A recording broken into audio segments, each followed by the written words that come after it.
Yeah, just, I mean, you've seen the Ralph Bakshi version, right? The 1970s one, the cartoon. Yes, indeed. Yes, indeed. Really interesting. I mean, it's recently it's got not recertified to a PG, by the way, from a U. it's, They finally cut up to the fact that it's traumatic as it's really fuck. scary, right? It's a really odd, strange piece of work. I mean, it's an odd one. I always say to people, like, it's not actually that good an adaptation of The Lord of the Rings. It actually gets a lot of incidental details really, really wrong. Like, Right. the pronunciation of things is all wrong. They've clearly not looked at the appendices. They keep calling Sauron. They keep calling Saruman. One of the weirder decisions, if you watch the film, because the studio started to say, oh, you've got two villains that have the sort of SA at the beginning. So halfway Right. through the film, they stop calling Saruman, and they start calling him Aruman. Wow. All right, fine. Stuff like Saruman is dressed in red, he's supposed to be dressed in white, Gandalf is dressed in blue, he's supposed to be grey, Sam is portrayed as this like very old hobbit for some reason, when he's actually supposed to be really young and handsome by hobbit style. It's stuff like that. Yeah. But as a cartoon, like as a work of animation in and of itself, it's really interesting and bizarre and surreal and strange and scary. And I think it's really cool as a piece of work, you know? Yeah. No, absolutely. I mean, I haven't seen it since I was a child, but I do have fond memories. The bit with the Black Riders, with the Yeah. Nazgul, it gets really strange because they like distort reality around themselves. You keep getting these flashes of the spirit realm that they occupy in the background. And it's really weird. I mean, it's interesting, isn't it? Because obviously he didn't execute the idea in the same way, but there is a similar thing that Jackson does with his Rings movies, right? Like when the ring wraiths turn up, shit does get weird. Yep, it's something that he actually took inspiration from the cartoon, because he loves the Bakshi cartoon. He really loves it.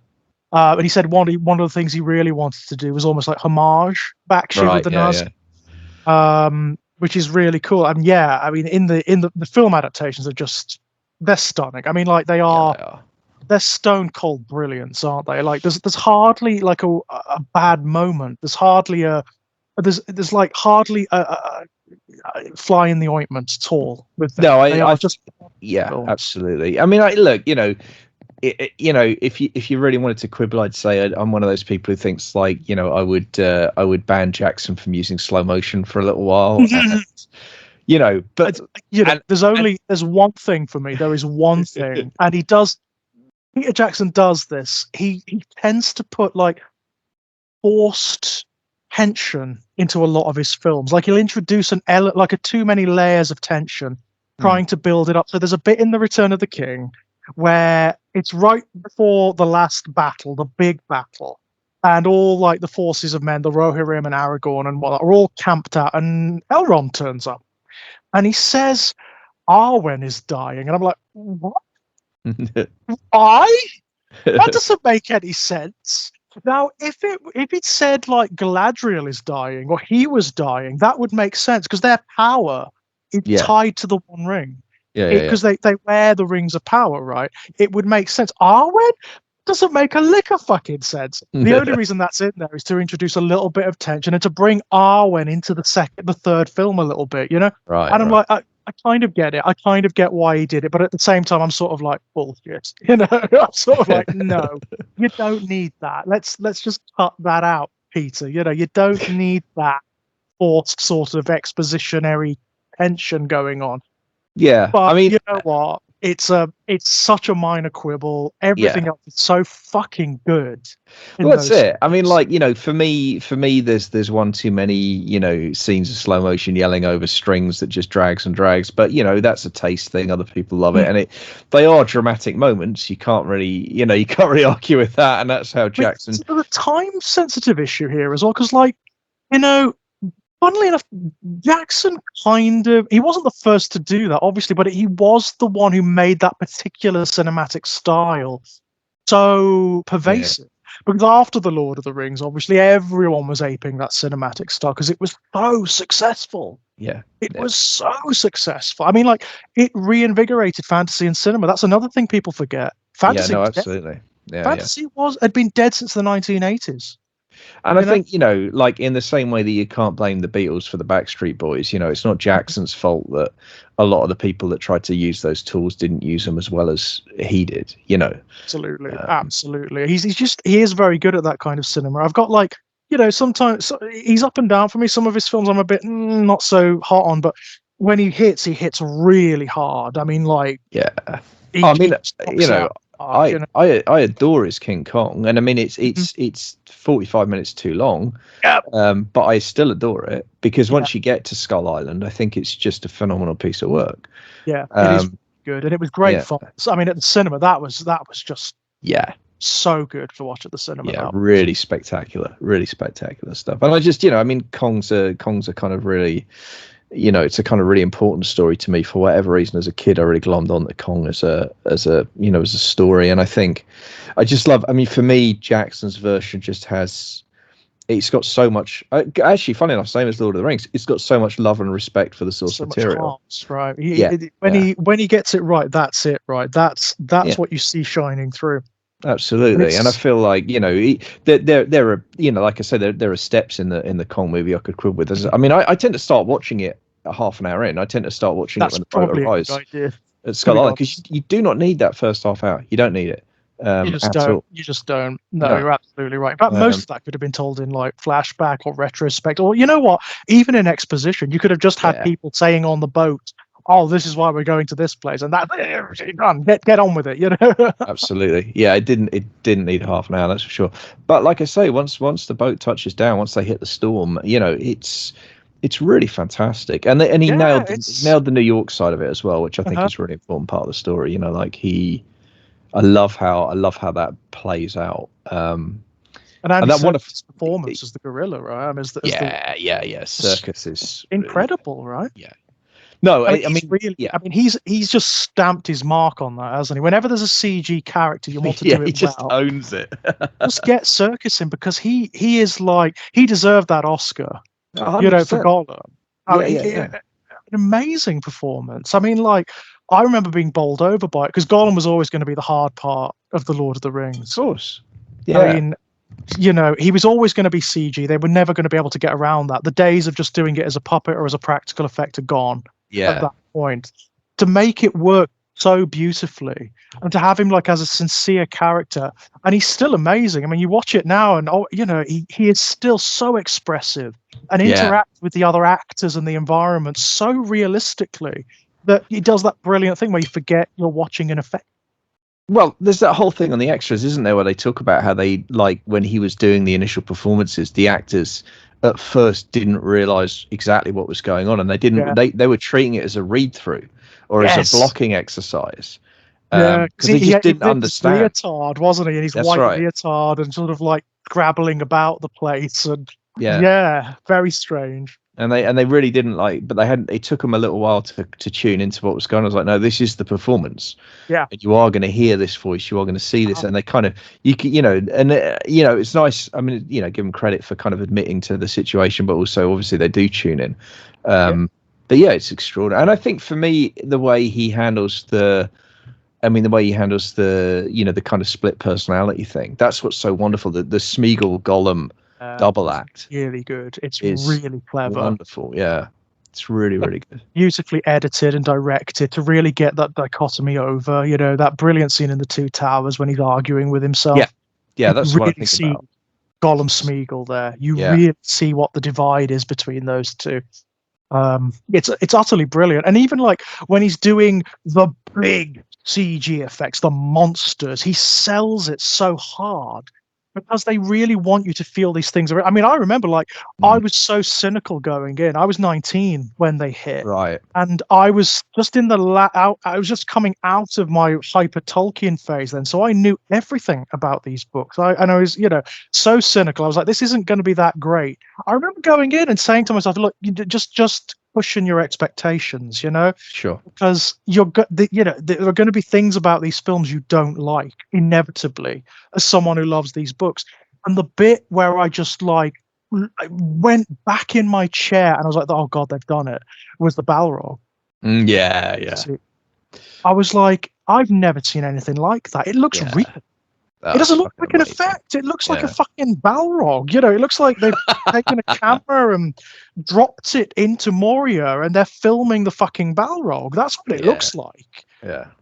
No, it was extra. I mean, funnily enough, actually, for me, that moment came a little earlier. It was the cave troll, and that whole combat sequence. I was just like, holy fucking shit. Yeah, I had no idea this stuff could look this good. You know. And it's the camera work there is so good. It does that. Yeah, it's brilliant. It does the thing where it's frenetic, but you can tell what's going on. Yeah. You know. Well, it also does that thing then, which was borderline impossible. Some of the CGI shots look handheld, which, like, I mean, I knew enough about filmmaking for that to completely fucking blow my mind. You know, like when the camera shakes and you got CGI character like the troll, and I was just like, "Oh fuck, did you do? How are you doing this, Peter? Yeah. This is crazy, man."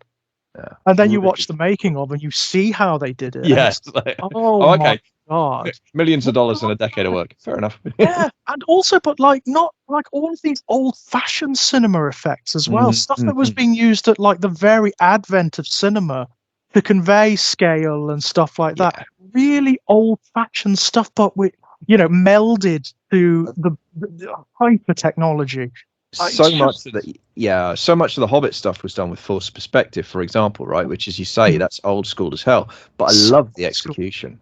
Yeah, it's beautiful, isn't it? I mean, it sells it so well. In fact, when you've got like Gandalf talking to Bilbo in Bag End, Bilbo Ian Holm is like several feet beyond Ian McKellen. So they're having their eye lines directed, so it looks like they're looking at one another, but they're really not. Yeah, really impressive.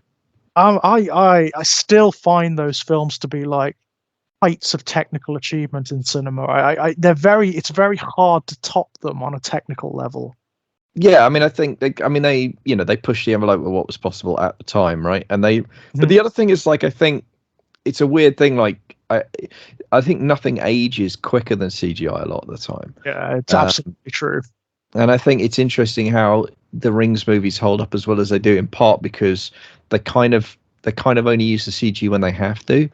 That's it.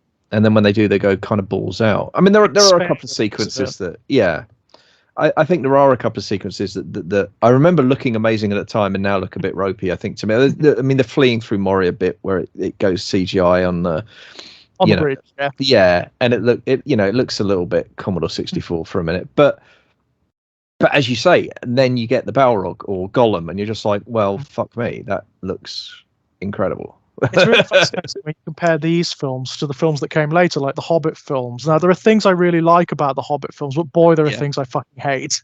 There are things I really fucking hate. The dragon is the best thing in it. Smaug is the best CG dragon ever made. He is. In fact, he may be the best dragon in all of cinema. He is beautiful. He is absolutely beautiful, and he's got such weight and such presence. And they did the same thing with Benedict Cumberbatch that Andy Serkis did. So he did the performance bizarrely as a dragon, and it really works. It really works. But you look at some of those CG orcs, like the human scale characters, and you're like, wow, they learned it from a video game. Yeah. Yeah. It's like, oh no, why didn't you just have guys? They're orcs, they're humanoid. Just have guys in latex, like in the original films. That looks so much like you did in Lord of the Rings, and it looked fucking awesome, man. Yeah. Mind you, there's a lot of problems with the Hobbit films, and it's very complex. There's a lot of studio interference. I mean, Jackson wasn't even meant to direct them. It was Guillermo del Toro directing them, and up until almost the last minute of filming, it was Guillermo del Toro, and some of the stuff in the films is Guillermo del Toro's Hobbit, So Jackson was literally coming onto sets where the paint hadn't dried. Jesus. It was a mess. The whole thing was a bloody mess by all accounts. And then you had the studio saying they wanted 3 films, and Jackson saying, no, it shouldn't be 3 films. And Jackson being absolutely right, by the way. Yeah. Because the 3rd film is a fucking mess. I don't even think I've seen it. I don't even think I bothered. It's bad. One. I mean, it's not even okay. I think personally, I think it's bad. I think it's actually a bad film because they're trying to stretch this material. In the book, the Battle of 5 Armies is a page. It doesn't describe anything really. It's just because it's the way that Tolkien does battle. It's told in retrospect. You know, Right. it's all done. It's all done by the end. It tells you, and there's even things like in the book that happens that they should have done, which they didn't. Beorn is in the Battle of Five Armies, the bear, Right. the bear guy. Yeah, Why wasn't he in the battle in the film? That would have been ace. Yeah, that would have been cool. Would have been great. Instead, you've got all this Force stuff where Legolas is in it. Legolas isn't in The Hobbit, obviously, you know. He wasn't created until The Lord of the Rings. I mean, and then you've got that awful forced love triangle thing with Evangeline Lilly and the dwarf character, and it's like, oh God, no. You're not making me feel particularly bad about not having seen this film, George. I gotta be honest. I'm feeling quite secure in my decisions here. That aspect of it is terrible, and the only reason that happened is because the studio said, "Well, there was a love triangle in the first film, so we need one in this film." And it's like, oh, why? And don't get me wrong, I get introducing female elements into The Hobbit because you know what? There are no female characters in The Hobbit. Like, no, there's one. And she occurs at the end, and that's Lobelia Sackville Baggins. That's it. He's the only female character in The Lord of the Rings, in The Hobbit, rather. Hobbit, yeah. So I get that, but introducing it in this way, it's like, oh no, please stop. It's just, it doesn't work. It doesn't work. And it's a shame, again, because there are things I love. I think the dwarfs are great. They're all beautifully cast and really well performed, and making these. I think there's how many dwarfs are there? There are 12. I think there are. Yeah, something ridiculous like that. Because in the book, you just apart from Thorin and I can't remember the older one who goes off to found Moria as a kingdom. Apart from those, Balin, and Thorin.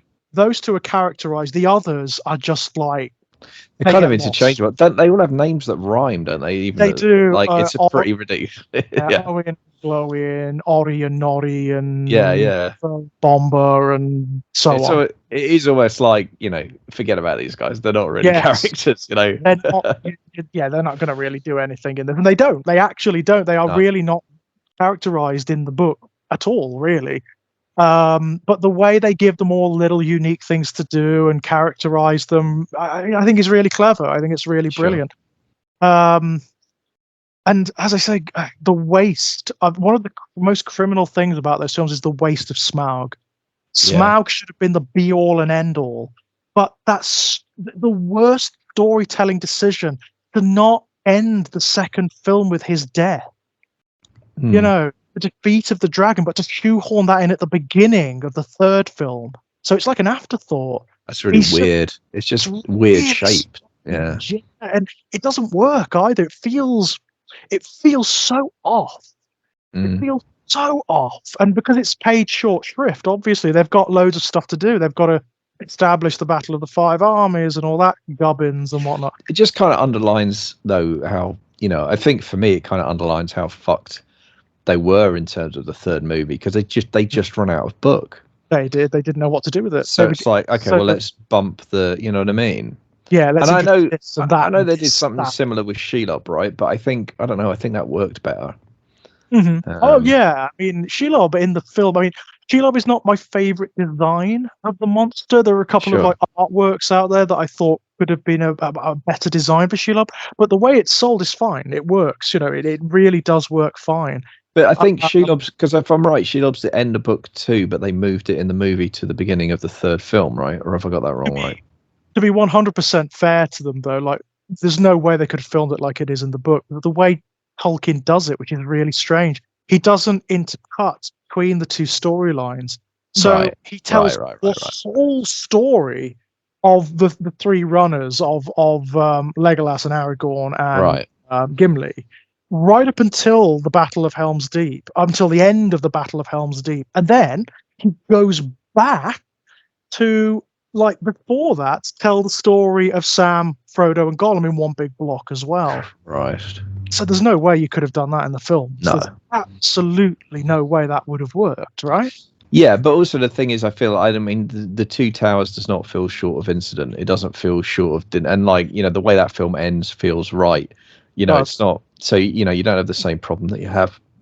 But I mean, it should, like, The Hobbit shouldn't have been. I mean, it shouldn't have been 2 movies, but it certainly shouldn't have been 3. Shouldn't have been 3. And they made the mistake of doing that thing of trying to make it the Lord of the Rings, and the Hobbit isn't. Nope. No, it very It's much its is own not. thing. Yeah. It's its own strange, weird, fun thing, and it's a bit of a lark. You know, it's slightly holly jolly. You know, it's about this quest to go and get gold from a dragon. I mean, you know, I don't mean to be rude about one of the best-selling and you know, most powerful, important figures in British fantasy history, but I will say The Hobbit is lethally readable by Tolkien standards. You know, Yeah. I mean, it really is. You know, like it was kind of written for kids, which means it's actually readable. Yeah, it's totally true. It's totally true. I mean, he switches styles completely for the Lord of the Rings because the project is different. Exactly. It's a different thing. He's attempting different things with the Lord of the Rings. That was always meant to be a vehicle for his mythology, you know, for his languages and all the stuff that he was percolating. The Hobbit wasn't. The Hobbit was a lark. Yeah. The Hobbit was a total lark. He started writing it because he was bored of marking exam papers. That's how it began. He was terminally bored of of marking papers. He turned one over and wrote the line, "In a hole in the ground there lived a hobbit," and that's where it came from. It's funny how often boredom does that, produces writers. Yeah, particularly a fantasy. It's really, really strange. One of my favourites figures in British fantasy, Peter Dickinson, came out of that too. He was a biologist, and he was just so terminally bored with being an academic. And he was on a train one day, and he was reading, funnily enough, The Tales of Earthsea by Ursula K. Le Guin. Yeah. And it was that beautiful copy from the 1970s that has the dragon on the front. Right. And he was looking at, as a biologist, right, and he was looking at it and thinking, that couldn't fly. It's just big. The wingspan would be so enormous to compensate for the weight of the damn thing. So how could it ever have gotten off the ground in evolutionary terms? Like, how could this thing have worked? And on the back of that, he wrote this thesis called The Flight of Dragons, which is this beautiful hardbound book.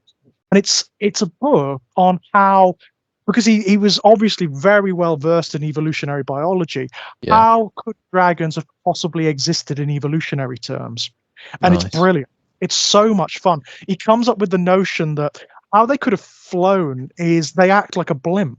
So, you know how there's all this stuff about dragons like hoarding jewels and things? Yeah. He says they do that because they use the jewels to grind their food like birds use grit to grind feed. Right. So they raid dwarf mines and whatnot. They eat the jewels, and then they eat limestone as well. And limestone mixes with their stomach acids and forms hydrogen. And they have in their bodies these honeycomb cells that expand and contract. They fill with the helium and the hydrogen, makes them lighter than air, and up they go. That's really why they breathe fire. That's why they breathe fire. They expel the gases. And there's he said that there's an organ in the roof of their mouths, which he called Thor's thimble, which generates electricity. So when the gases come out, they ignite, and that's what they do. They use the mechanism of breathing fire to lower their elevation. So when it's a way for descent. Yeah, that's really cute. How cool is that? That's really cool. Isn't it great? He even said, like, and that's why there are no fossils of them either, because the process of the expansion and contraction and the keeping the helium in these like honeycomb clusters of bone and muscle causes the bones to calcify. Right. They fall apart. That's cute. That's really cute. Cool? I mean, he didn't believe this. He's very explicit. Yeah. So this is an exercise, like an intellectual exercise in how could this fantastical creature have existed in our current evolutionary understanding, and how could it have done all the things that we say it does? So it breathes fire, it flies. Yeah. It's utterly brilliant, right? I mean, I love it. That book, The Flight of Dragons, it's so fucking good. I just love that. I mean, for my money, if I were writing a dragon, I wouldn't bother with any of that, because a dragon's a dragon, right? If it exists in the laws of reality. Yeah. But I love the fact that he's gone there with it. No, I think that's really cool. I mean, it's funny, as you were saying all that, I was thinking about Pratchett's take on dragons, which is basically like chemical factories on legs. And his whole gag about dragons is like, they're not really terribly dangerous as a rule because they tend to explode. You know? And they're like they're almost an evolutionary dead end. And I mean, actually, as I think about it, I realize like dragons in the Discord are kind of like pandas in this world, where it's like, you know, really, why are pandas endangered? Is it because of hunting? Is it because of the? It's kind of because they're crap. It's kind of because they're crap. Yeah, they're kind of not very good. They don't breed very well. They don't eat very well. They're not very good at moving. They're not very good at finding I love that. food. Like the dragons that are native to the disc are crap. They're absolute shite. And then you get guards, and you get the other dragons, the ones that are like actually Lovecraftian, otherworldly entities, which are vastly powerful, psychic, magical creatures. It's just so terrifying. I love that to bits. I mean, it's really interesting. I just finished reading King's Fairy Tale, which I got, I don't know, 6 months ago, I think, for my birthday. And it's really interesting how, I mean, because there's layers to what King's doing in that book. Well, one of the things he's doing is talking about, it's kind of cheeky, kind of judo throws the idea of saying like, you know, of finding a through line to say that, you know, there's a source for Lovecraftian horror that is actually real, kind of thing, and just the idea that it's somehow leaked out into the world.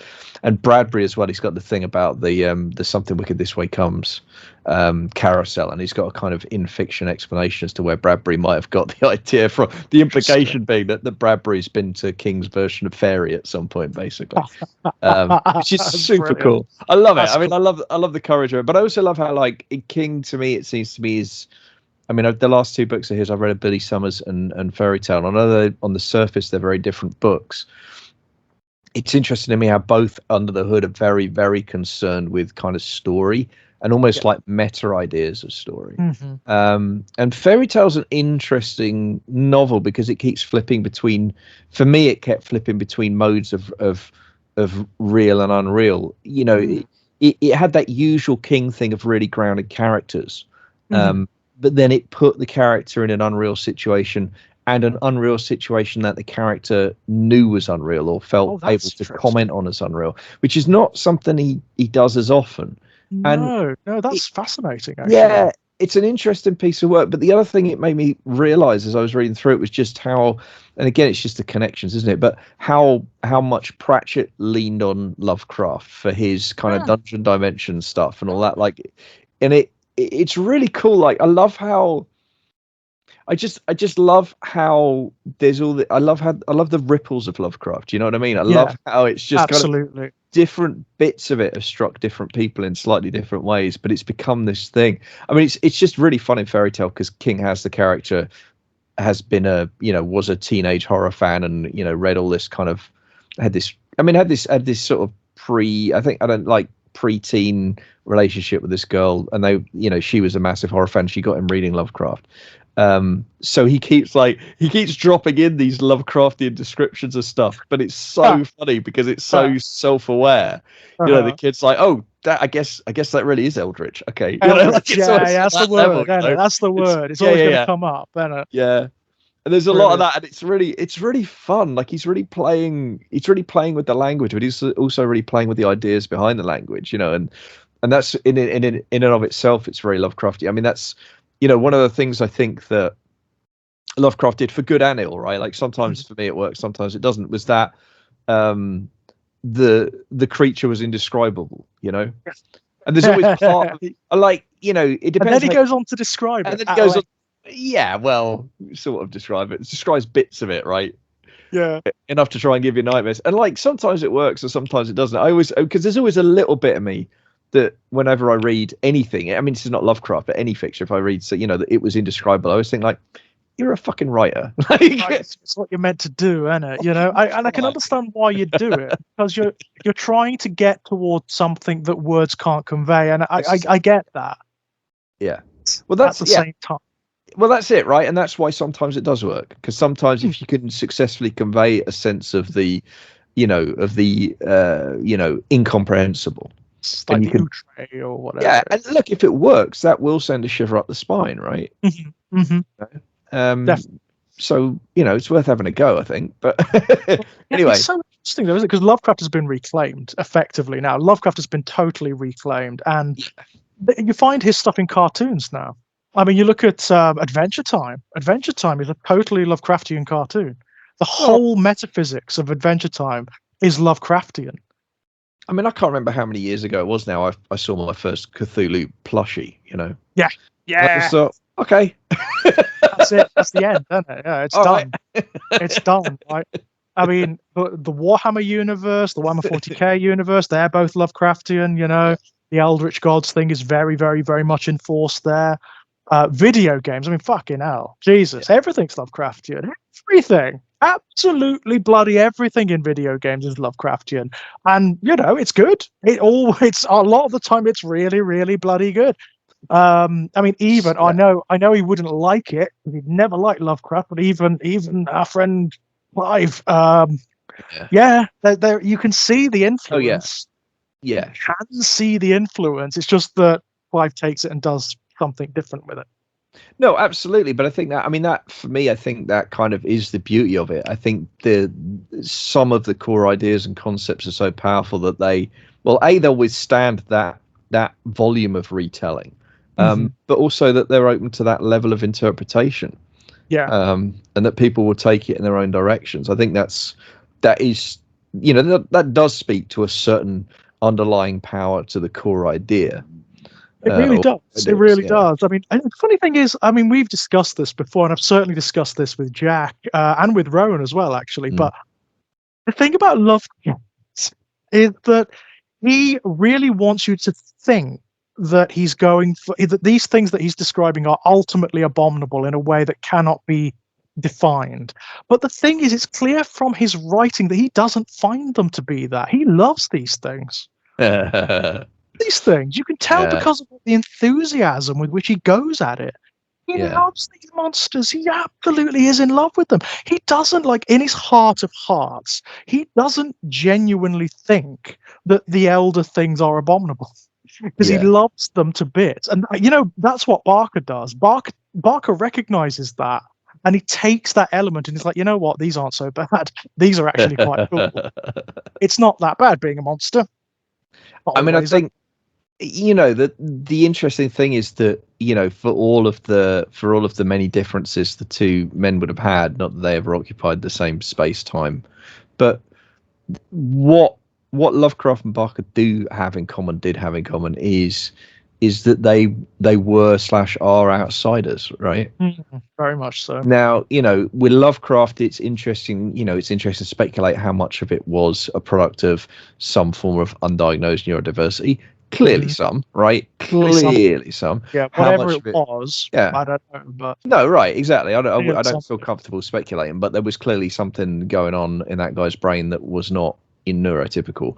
And then Lovecraft's, you know, horrific prejudices, which have been gone into at some length, which were bad enough even at the time that they alienated other people to some degree or another. He was taken to task by his contemporaries. They right. were, you know, the people he collaborated with and spoke to, usually through correspondence, were like, come on, mate, come on. That's a bit much, mate, you know? Yeah. You know, so, you know, I mean, and obviously in that sense, that aspect's obviously, you know, self-inflicted, really. But it's still, but still, the point is that you end up with this kind of, you do end up with this outsider quality. You do. He didn't like it. That's the thing. Lovecraft is a really weird person. He disliked being an outsider, whereas Barker absolutely just can't imagine being anything else. You know, just can't conceive of being anything else. Barker is like celebratory. He's the big old rainbow flag. He's the pride parade, right? Right. Yeah, absolutely. Whereas Lovecraft is like it's like the last puppy dog in the he's the pet kind shop. of the incel, isn't he? You know, he's always kind got of his nose up against the glass, and it's like, I mean, I'm glad he's not alive now. I'm really glad he's not alive now, because he would be the sort of like the right-wing Jordan Peterson bothering kind of guy, wouldn't he? You know, he'd be like in his basement ranting about women and queers and all sorts of things, you know. Probably, that's probably who he'd be. Sadly. Yeah. But I mean, you know, as we've discussed before, I always feel the more I learn about the guy, the more I feel a degree of sympathy for him, because he was ruined. You know, he was very traumatized. It doesn't excuse his terrible behavior or views at all, but it does lends him a patina of humanity, at least. I mean, you know, in more general terms, I mean, and I've riffed on this before, but like, I think that we do ourselves a disservice when we paint over or gloss over or ignore the humanity of even the worst of us. Actually, I think it's a fundamental mistake we make to assign the and I'm sure if you listen to every piece of recorded words I've done or reviews, I'll have slipped into the language myself from time to time. But likewise, easily the notion of attaching monstrosity to human behavior is fundamentally not. I think not. It's not useful, is it? For one thing, it's not useful. It doesn't tell you smart. anything. It doesn't tell you anything. And I think it's kind of intellectually dishonest, really. Yeah, it is. It really is. It's that distancing thing, isn't it? Because you need to look at how it could have so easily been you. Right. And whenever I look at particularly the current crop of sort of alt-right, white supremacist, misogynist, well, punts out there, and I feel comfortable calling them that, I can tell you. But they are human, and I can see how I could have fallen into that. Because, early on in my internet sort of presence, I was sort of on the edge of that sort of new atheist community. Yeah, right, absolutely. Just on the very edge of it, and look where that went. That went. If I'd have gone a step further into that, if I'd have become dependent on my YouTube community for something or other, I can see how that could have pushed you into that community and into that ideology, which is it's quite frightening to think, really. No, I agree, and I think the other category of people I often think about is like the inherent brokenness of billionaires, and it's like obviously I have infinitely more sympathy for the people who are victims of billionaires, which is don't get me wrong, but that doesn't mean I'm incapable of taking a look at the human being that pisses, shits, and sleeps just like the rest of us, or tries to, and thinking a bit about just how fundamentally broken they are. I mean, it's one of the things, and they are. It's one of the things that I think. It took me a while to tune into. I went back and forth on the TV show Succession, and I bounced really hard off it, but I went back because a lot of people said I shouldn't. By the end of it, I was kind of a believer. But I think part of the reason that show is as good as it was because it really did get under the skin of no, these people are so horrifically broken. They really are, because if you are a billionaire, if you're born into that kind of money, or you attain it through being a millionaire and becoming a bit it completely destroys your ability to human. It really does. It fundamentally destroys your ability to be a functioning human being as the rest of us would understand it. It's well documented. Of course, we're seeing it in real time now. Of course, we're seeing it in real time with the efflorescence of the public billionaire. I mean, now, of course, with the Epstein files out, we're seeing it just everywhere. Sure. It's just gone nuclear, hasn't it? We are really seeing it now. Really seeing it now. But the thing is, they kind of always have been. I mean, that's the interesting thing. And then you think back through, those of us who've spent, a little bit of time looking at human history. You think back to the pharaohs and the Caesars, and you're like, the Medicis. It's like absolute power. Kind of fucks you up. It makes you into. I mean, for God's sake, the Roman emperors, every single fucking one, every single one. Well, that's one of the things I love about playing Hades is you realize I mean, I know it's a modern retelling of a lot of those myths, and obviously they've done some things with that. There's tweaks here and there, but still fundamentally, it's pretty faithful. Close. I mean, all they've really done, the tweaks and changes are largely aesthetic. The fundamentals are there. Yeah. And what I love about the Greek legends is they really, and I've always loved this about the Greek gods and demigods, is there's always this feeling of they really are just basically the Greeks just sitting around going, okay, what if us, but with power? And guess what? It's horrendously fucked up. Yeah, it's absolutely it's like the most nightmarish episode of EastEnders you've ever seen in your life. It's fucking and I kind of love that. I love the honesty of that. You know what I mean? Like, to me, there is an artistry at work there. It's, I mean, the thing that does so beautifully is that it makes the gods reflections of us, and therefore we can sort of like explore all of our flaws and all of our obsessions and all of our problems through them, which is wonderful, right? Yeah, absolutely. And also when you have an avatar of the hunt, you have an avatar of love, you have an avatar of, lightning. There's a couple of things that's going on. One of them is that the idea of personification, I think, is inherently an interesting one. Mm-hmm. Like, it's just fascinating to try and think about, like, what if every aspect of a being was linked up with a specific, word or idea or concept. Right. So that's fascinating in and of itself. What is the character of the storm? What is the character of lightning? What is the character of love and lust? And what is tied to that? Because that's the thing with these characters, right? They are not, the Greeks wouldn't have seen them as good or evil. That's not the language that you would apply to these characters. And, most gods pre sort of Abrahamic tradition were like that. They were not one thing or the other. They were principles that had aspects, and some of those aspects were very negative and some of them were very positive.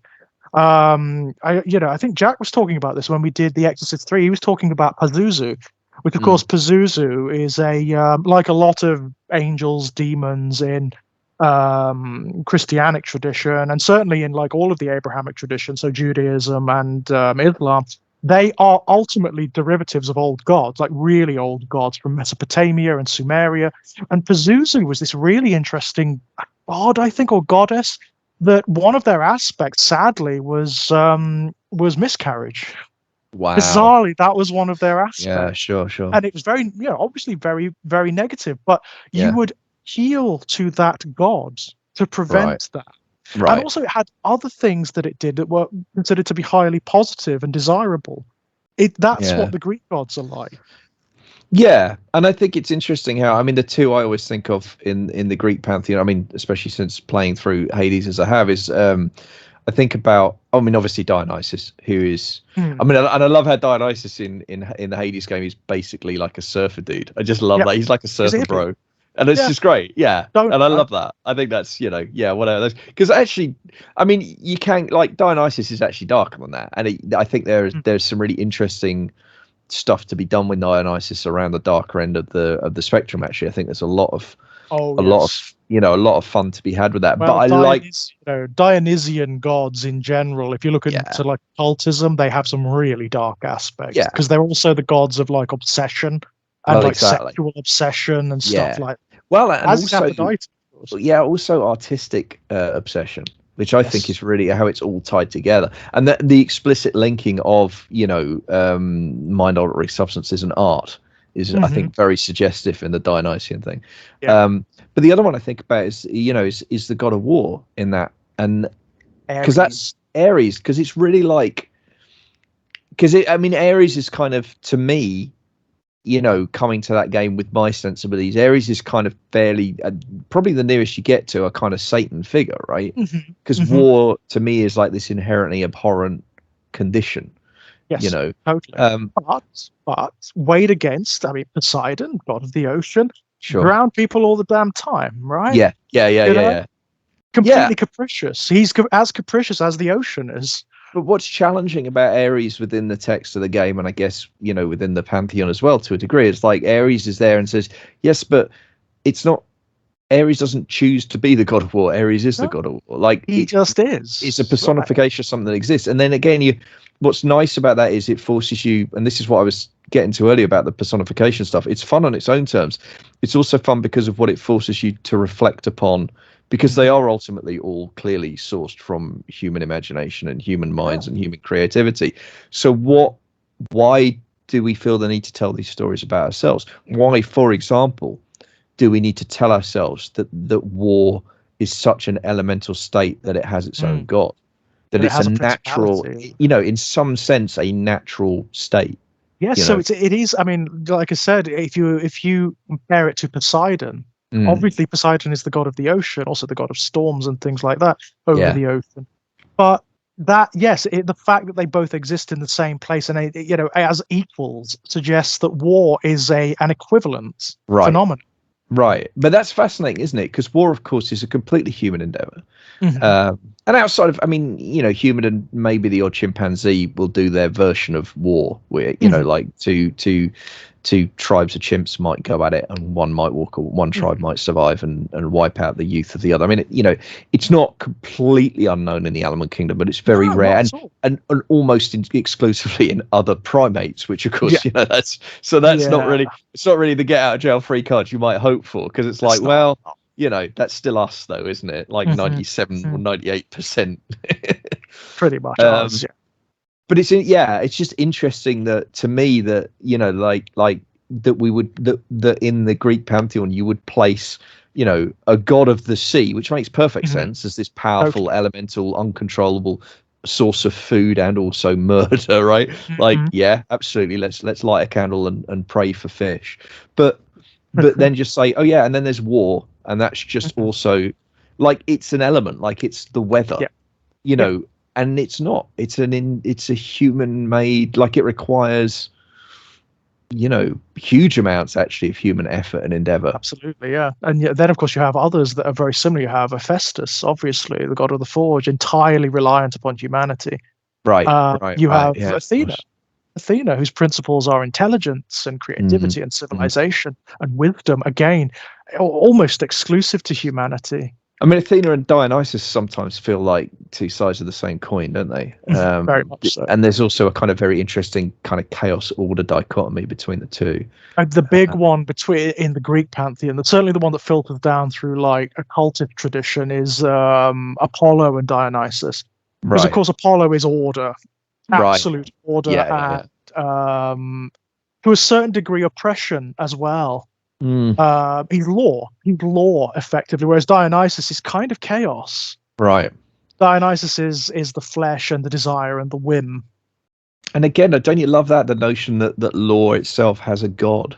Because isn't it fascinating? Like, right? that it's something that's that powerful, that it generates itself. And you're like, again, it forces you to think as well about yourself, doesn't it? Like, what is like the essence of you? Where do your inclinations lie? And more, I mean, we're all going to be mixtures of all of them, obviously, because we're complex. But like, and I find this playing Hades actually. So I find I am Dionysus, I am Aphrodite, those characters, because that's where my principles lie. It's my aesthetics, but also my ideology. That's what I think. That's what I feel, more so than Ares, Apollo, Artemis, and so on. Yeah, I mean, interestingly, I think I'd certainly Dionysus. I always look favorably upon. Yeah. I do quite like. Is it Ares, the god of the hunt? Artemis. That's Artemis. Yeah, I do like Artemis. I will often pick up Artemis stuff, but I think what I enjoyed with the interactions with Artemis was how Artemis felt very much like an outsider within the gods themselves. Just would rather be out in the woods. Yeah. Not Which really. Kind of what she's like. She's very in the story. She's kind of absent a lot of the time.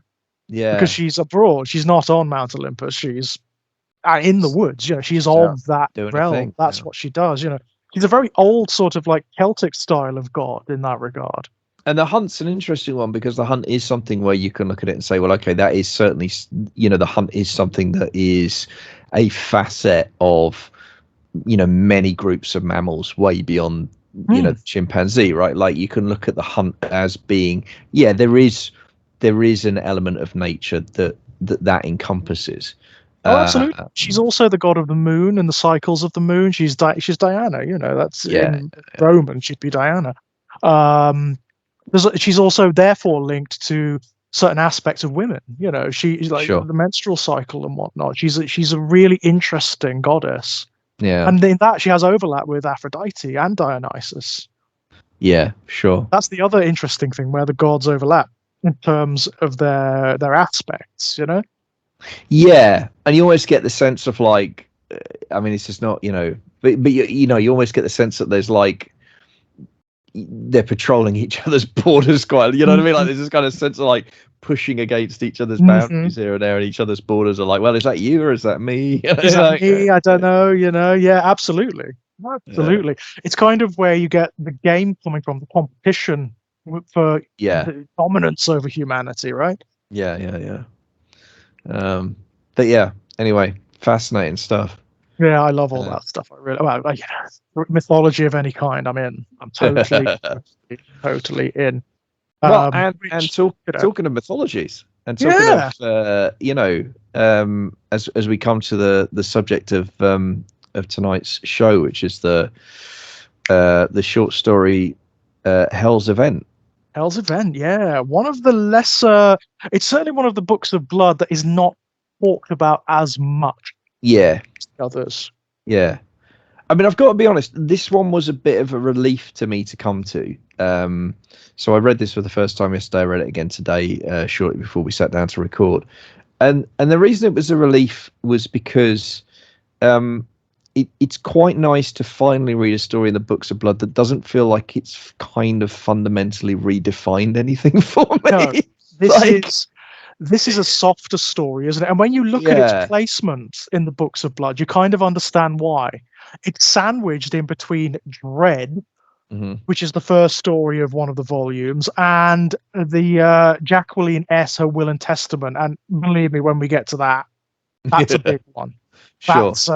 That's Barker's feminist manifesto. Okay, well, I look forward to that keenly. So you need this. This is one of the lighter stories, that's for sure. It's a bit like the Yattering and Jack. I mean, I've got to be honest. This was the first one I read that even felt remotely like it might have been written by a flesh and blood human and not a demigod in their own right. I mean, you know what I mean? Like, and again, I mean it. It was a relief, and I want to be very clear. I'm not saying this is anything even resembling bad. It's not. It's very good. It's a really good short story. It's a really good short story, right? But it is more familiar, isn't it? It's more sort of the style of horror story that you would get at the time. Yeah. Also, I think though it's one of the few times where I feel like Barker's kind of approach to storytelling, that kind of, we talked about it a lot to this point, the head hopping and the perspective shifting and so forth. For me, it feels just a little less effective in this story. Yeah, there is. I think it's largely because of how swiftly it keeps doing it. I was rereading it this afternoon. There's a bit towards the end where Joel is running, and he actually tackles the hellish familiar, Voight, to the ground, and it suddenly switches in the space of a paragraph to the familiar's perspective. That's right. Yeah. Like really, really quickly. Yeah. And it's like, there is a tiny wee bit of whiplash there. Yeah. And I think as well, there's this really interesting decision where you start with the racer, you move to the coach. And then I kind of assumed we were going to stay with the coach because the other thing is it goes very, it's third person close, but it goes third person very close with the coach in particular. There's a wonderful moment. Yeah, there's a wonderful moment where he's going down the stairs and he has this whole, it's a short, it's two or three sentences, a short paragraph riff about how he's got a kind of legendarily bad palate and sense of smell. Like his wife always jokes about, can't tell the difference between garlic and a rose. And then he almost snaps his fingers as he realizes he's worked out the smell is goat. And I think the line is something like he couldn't wait. He loved the idea of telling his wife, something like that, like that he'd remember, he correctly identified the smell of goat. I love how overt it is. It's like Barker knows that the language of these stories, so he doesn't even bother trying to make it a mystery. He just doesn't bother. It's like, no, and he sets that out from the first paragraph. No, hell is in London, and there is this stuff going on with demons and cultists, and it's the same hell, by the way, that you find in several of the Books of Blood. It's the same hell that you find in the Yattering and Jack. It's the same hell that you'll find way later on in the Last Illusion. It's the circles. It's Dante's hell. It's the circles of hell. It's the bargains. It's Mephistophelian. It's Faust again. Yeah, absolutely. But what's interesting about it for me, the different twist that's in this one is that whatever the creature is, and it's very ill-defined and very, very, very, the descriptions are quite Lovecraftian. Actually, we get glimpses of what this thing might be. But the fact that it is itself called hell, it's not Satan. It's not Yep. a named demon. It is hell. It's like the principle of hell, isn't it? The Yeah. notion, the idea of hell. That's Yeah. another thing. This story is really obsessed with metaphysical ideas, and those ideas being sort of malleable, reliant upon humanity and its beliefs and its rule structures in order to function. See, and I think when the story's doing that is when it's at its strongest. I think about there's a wonderful bit in the opening couple of paragraphs that you already mentioned where it sets the story out. And again, it's Barker like takes this almost, well, I was going to say God's eye view. I guess it's more of a Satan's eye view, but this It's big Satan's eye view, yeah. it's pulled all the way back, just says, and there's a line somewhere in there about hell loses more than it wins, but it doesn't matter because it wins on the fact of the wager. Yes, the existence, right, on the desire, right, on the the desire to bet, the desire to wager. That's it. Is where, and he even like name checks about like whether it's he names racing, fiddle, dancing, right, fiddle playing. I mean, that's fucking great, right? Just a little little wink to the gallery there. I love that, but I think that, to me, that's a really powerful notion because, again, I'm a big fan of Deal of the Devil stories, but I'm not sure I've ever seen that idea expressed as elegantly as it is in the opening paragraph. And that's fucking fantastic, Isn't it great? Yeah. And it's so incidental as well. What I love about it is like he makes it very plain that this ritual, which has been going on for like centuries by all, you don't even know the history of it. He doesn't tell you how it started. But this ritual has been going on for centuries where there is a race of some sort through London to determine what, and this is also really interesting, the fact that it determines the politics of the country. There's a commentary here that will actually get expanded in a later story where it's one of Barker's condemnations of politics, effectively, which is it's arbitrary. Insofar as he's concerned, politics is completely arbitrary. It can be decided by this unseen, unspoken mechanism between heaven and hell. And the funny thing is, whatever the outcome, normal people, they'll suffer for the outcome, but they won't really notice that anything metaphysical has happened. Yeah, I mean, one of the things I did find interesting about it was in this particular case, in this particular race, and I think there's an implication that it happens every 100 years.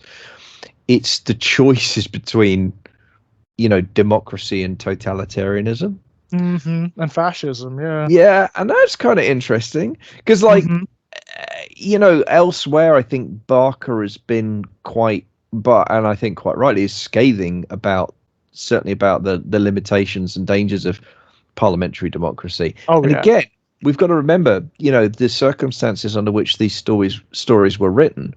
This is in the in some ways kind of the worst cultural moment of the 80s when the Conservative Party is not just ascendant but feels like the natural party of government forever and ever, amen. The left has been smashed into a 1,000 pieces and is staggering around wondering what the hell happened, and you just see this kind of this Thatcherite neoliberalism tied to this absolutely horrendous kind of social policies, and really backwards thinking, right? Like trying to roll back some of the hard-won, hard-earned, hard-fought for civil liberties victories of the 60s and 70s. It's very easy to imagine because we're kind of in it now again, aren't we? Well, yeah, exactly. Come around full force again, right? The only difference between now and then, I think, weirdly, is that to me, it's interesting how for most, this is a real digression, we don't need to go too far down this rabbit hole. It is interesting to me how for most of the last 15 years the right has also been hanging on by its fingernails. I mean, they've won,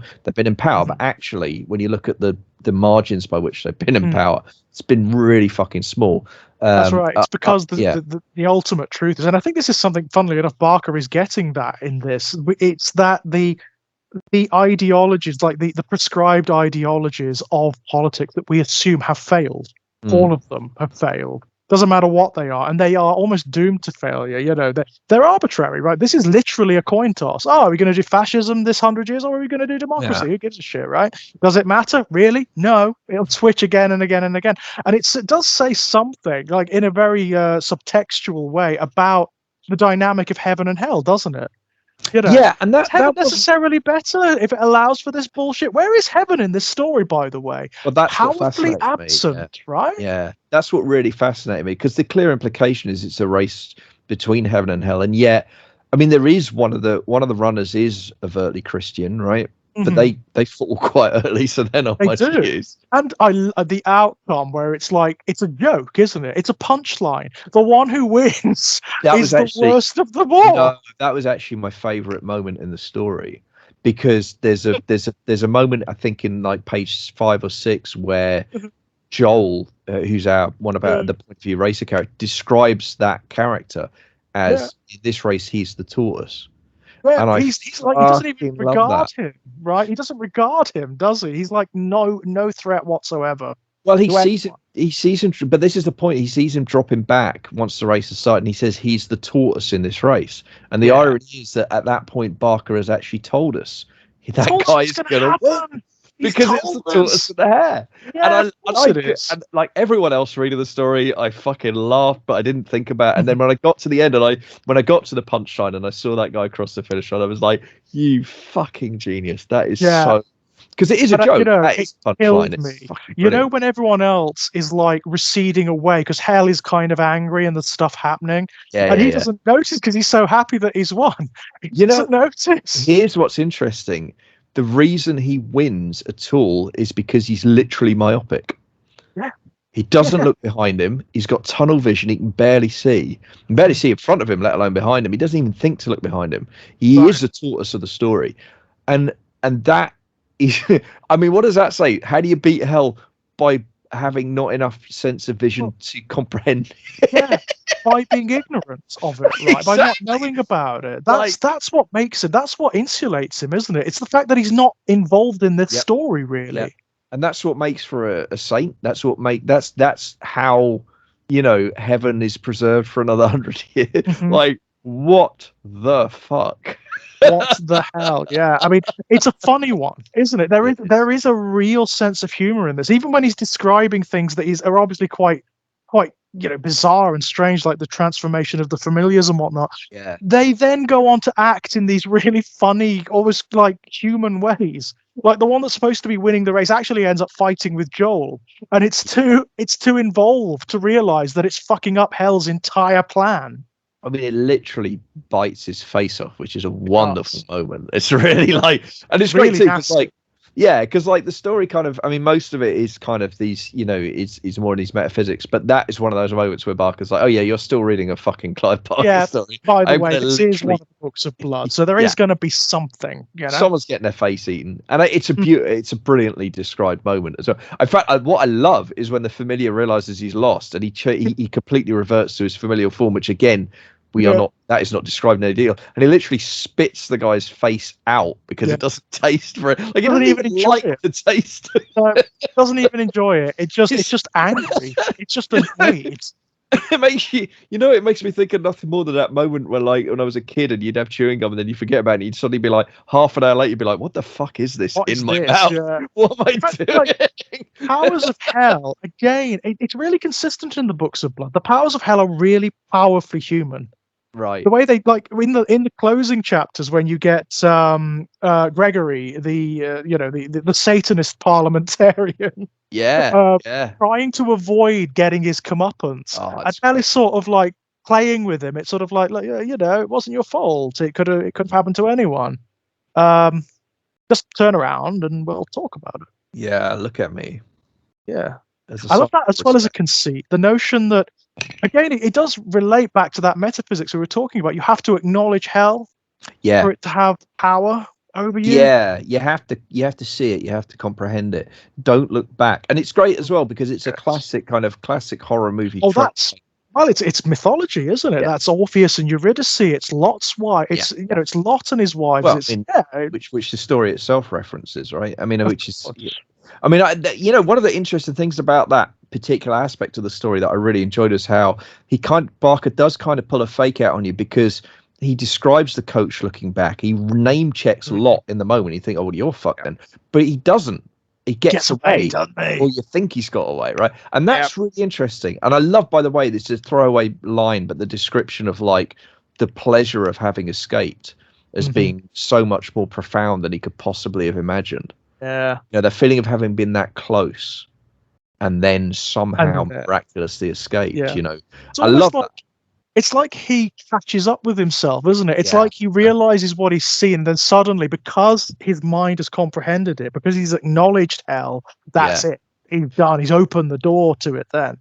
But it's also, for me, like, that moment is a wry commentary. Again, it feels to me like there's the inkling of the seed of what will become, again, Frank Cotton in Hellraiser, right? Absolutely, Because it's a moment where he acknowledges, the character, at least to himself, acknowledges the thrill of having faced the diabolic and somehow come away from it. And I really love that, because again, actually, if you think about it, that in a way that feeds back into the opening paragraph and that whole thing about the concept of the wager being the fundamental, you know, the fundamental unit of hell, right? That's how hell gains followers, fundamentally, is the need of humans to gamble, to take that kind of risk, to, you know. And there is a thing, you know, I love how those, although it's not explicit in the text, it does feel to me like those two concepts tie up in that moment. Definitely, because he does have that moment where he does chance a glimpse back, doesn't he? When he's coming out the door of the cellar, where the big demon is coming out of the hole. The first time he looks back, his mental process is, I'm fucked anyway, basically, which is fine, and that makes it. So I'd rather see, that. And I kind of respect that, actually. Like, there is a kind of courage to that. But you're right, it's the second time, because by that point he has unexpectedly, he's been given a window of opportunity to escape. I love the way he accidentally kicks the guy in the chin on the way past as well, by the way. Beautiful moment. I mean, I think that might be a little bit of Barker just hating politicians in general. You know, I think that might be like, well, I'm gonna fuck this guy. I am gonna completely screw this guy over on every level. Because actually it's worth spending a minute on that. Like, Gregory doesn't sound to me like he's having a fantastic time of it. Really not. He's given a lot to hell, hasn't he? I mean, like, you get the impression that there's not a great deal left of him. I mean, he doesn't have any thumbs; they're gone. He doesn't have any genitals; they're gone. My favorite line is, he said, you know, he'd given up his nipples and the ability to bear children. Like, what? Yeah, and you know, it's not as explicit as some of the other books of blood, but Barker makes it plain that that's not metaphorical. They've not just taken like his ability; they've taken the organs, right? He's had to geld himself. He's had to offer up his manhood to hell, basically. I mean, you know, I don't actually. That's an interesting one. I'm not sure that. I think maybe they took his testicles. Because there's the thing about how I mean, I don't know if he's telling the truth or not, of course, he could be lying, but there's a thing where he describes having effectively seduced the coach's wife. That's true. Yes. And there is another moment where he describes one of the benefits is having this kind of incredibly attractive wife as part of, you know, part of the bargain he's made with hell. But true. So, you know, maybe he's just given up his testicles, but like.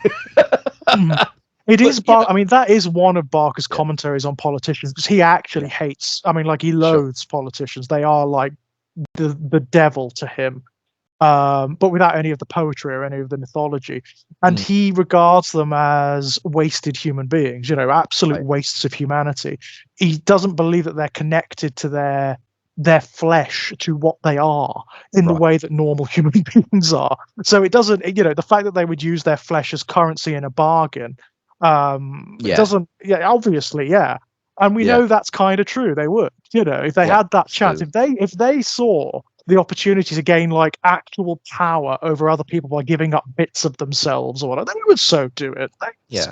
Well, I mean, they do it, don't they? That's the thing. And you know, the difference is that in our world, you know, the metaphor is slightly more read, because what they give up is, you know, opinions that they feel are dangerous, or friendships that might cause them problems, or you know what I mean? Like, I mean, they do sort of they amputate their own humanity, and they offer do bits of it up on the altar to, you know, capitalism, or to just venal self-interest, or whatever you want it to be, or even just what they think they have to become in order to get elected, right? I mean, just whatever they think it is that that they need to be in order to appeal to enough people to gain that real power, at which point they'll make real change, except they won't, because they've abandoned every principle that they would have needed to have to gain that power in the first place. Bizarrely, there is an honesty in Gregory as a fictional politician that you wouldn't get in a real one, because he makes no bones about the fact. To himself, certainly, he's like, no, I'm gonna fuck everyone over. When I'm in power, I'm not going to be kind. I am going to be a monster. Yeah. No, he's looking forward to it, right? That's for him. That's the whole. That's his reward, right? That's his reward. And I love that as well, because there's a lovely bit at the end where Hell's like, "It's all right. We'll try again in another 100 years." Well, we'll try again. We will. You won't. Right. And I love, again, just like in the Yattering and Jack, Hell is so cold. It's so transactional. I love that. Isn't it great? It's all about. I mean, Gregory says this. We're about law. We're about order. We're about oppression. We're not chaos. We're not chaos. Well, I mean, there's that bit where as you say, in that last sequence where Gregory's trying to formulate, an argument that will somehow get him out of, being punished effectively, or at least not dying. And he says to himself, like, nothing offends Hell more than bad logic. Right. The argument must be logical. So you get the impression that were he clever enough, he probably could have gotten out of it. Well, you know what it makes me think of there? I mean, that immediately makes me think of Shadwell. That immediately makes me think of the salesman. And that power to persuade himself as much as other people, of course. Yeah. And it feels to me there's echoes of that there. But I love that, like you say, it's linking that back to the metaphysics of Hell, the idea that Hell is, in some sense dictated by logic. It's law, it's very rigid rules, right? Yeah. Rigid rules, and if they're broken, then they're not going to be happy at all. Well, I mean, that's particularly that they find bad logic offensive. That's really fucking interesting. Because again, what I like about that is you can't, and again, as you said, I mean, heaven is startling by its absence from this story. Absence here, right? But you can't really extrapolate from that and say, so are we saying heaven is a kind of benign chaos? Because that doesn't work either. We know that heaven is definitely not that. And again, you start. I mean, like, I would love to know what the mirror image of this story would be. So, what heaven demands of its supplicants? What sacrifices do they have to make, and what do they get in return? Yeah. I mean, it is an interesting thought, and but I think for me, I mean, I don't know. I think as I think about it more, I think the fact that heaven's entirely absent from the story is very telling, actually. Yeah, me too. Because it's almost like it's not there, but the joke it reminds me of is there was it was a gag from Ren and Stimpy of all places. There's a moment when Ren gets hit by this ray, which splits him into the two sides of his personality, and it's meant to divide you into like your positive and negative attributes. But because it's hit Ren, what you end up with is evil Ren and apathetic Ren. Yes, because there is no good Ren, right? And for me, it's like, the battle that, like you say, like the choice is like, 100 years more of quote unquote democracy. Or something that is worse, admittedly, but like, is either of these outcomes actually good? Not so much. And it's clear that Barker knows that, right? Because it's not naive. It's not naive in its politics. It's like there is this weird diffidence in this story, isn't there, about the events that are happening? Yeah, it's almost like, it doesn't really matter one way or the other. The thing, one of the things I really love in the closing passages, there's this incredible paragraph where, obviously, the demon has revealed itself. Sorry, the familiar has revealed itself, and that scared a bunch of people, and they've all run away. That Mr. Magoo wins the race, right? And he's sort of polishing his glasses and feeling very pleased with himself, not realizing the chaos and carnage that's happened around him. But there's this amazing line about how the crowd dissipates, and there's this thing about children who are closer to the darkness than adults and therefore recognize it more easily, and leading their parents away by the hand. That's a great image, isn't it? That's wonderful. That's slightly biblical, isn't it? That is slightly biblical. I like that. But then he ties it in also with the thing about the parents suddenly having these flashbacks to the womb and remembering, and this is fucking this is where, because the idea of looking back, Lot's wife, all of that, this is mythology. And then Barker hits you with, this deep rooted memory of the womb and being pushed forth from it, and to look back is to die. Yes, and he seems to be almost suggesting this is where the metaphysics is born, right? Right. To look this is where back heaven into and that. hell I think it might even be to look back into that comforting darkness, which is like fucking hell, Clive. That's wow. like fucking that's fucking baseball bat mythology, man. That's proper. There's a lot bound into that, isn't it? Into that that one observation. That's really There's so much going on there. And that's it's Barker, innit, Well, what I love about it though is why it's so Barker-esque, because what it does is it ties the divine right back to the physical. To the physical, yeah. To the the moment of birth. And that feat, and the idea of the Lot's wife mythology coming from actually the notion of like, when you're being born, if you look back, you die. Like, it's Jungian. That's like Jungian psychology. That's really quite. And again, it's Barker. I mean, one of the other things about this story, even though it's really kind of light and almost like comic booky at times, it's really literate. Oh yeah, like all the attributes that he attaches to hell are from Dante. Yeah, absolutely. It's Dantean. I mean, the reason it's all frozen is because it's from Cocytus, the ninth layer of hell, which is the level of traitors. It's where you find Judas and Brutus, and in the very depth, you find Lucifer in a frozen lake, bound.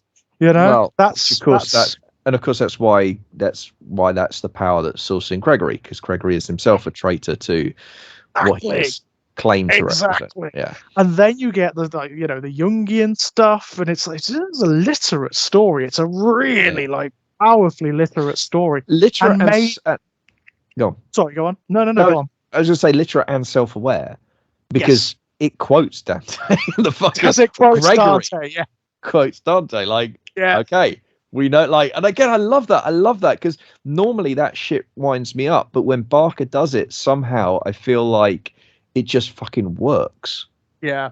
I think it's because he's not being pretentious. I think it's because he's not throwing that in there to say, "Oh, look, I'm clever, I'm literate." He's throwing that in there to say, this is resonant. This has meaning and poetry, and I want to explore this with you. I want you to know this too. Well, also, I mean, to me, it's like it's Dantean fan fiction in a way. Like it's just because he's coming from a place of sincere love for the source material. Like you kind of can't fake that, and it does give it.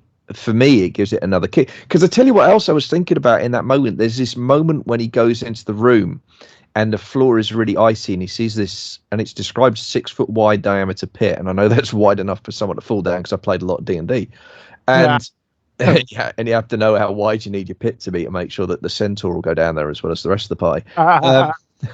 And the floor's slippery, and he describes this slope that's almost enough that and I had this image of you remember that sequence from The Terror where the captain ends up getting dragged down the ice hole? Oh yes, like one of the most horrific deaths I think I've ever seen in anything, actually.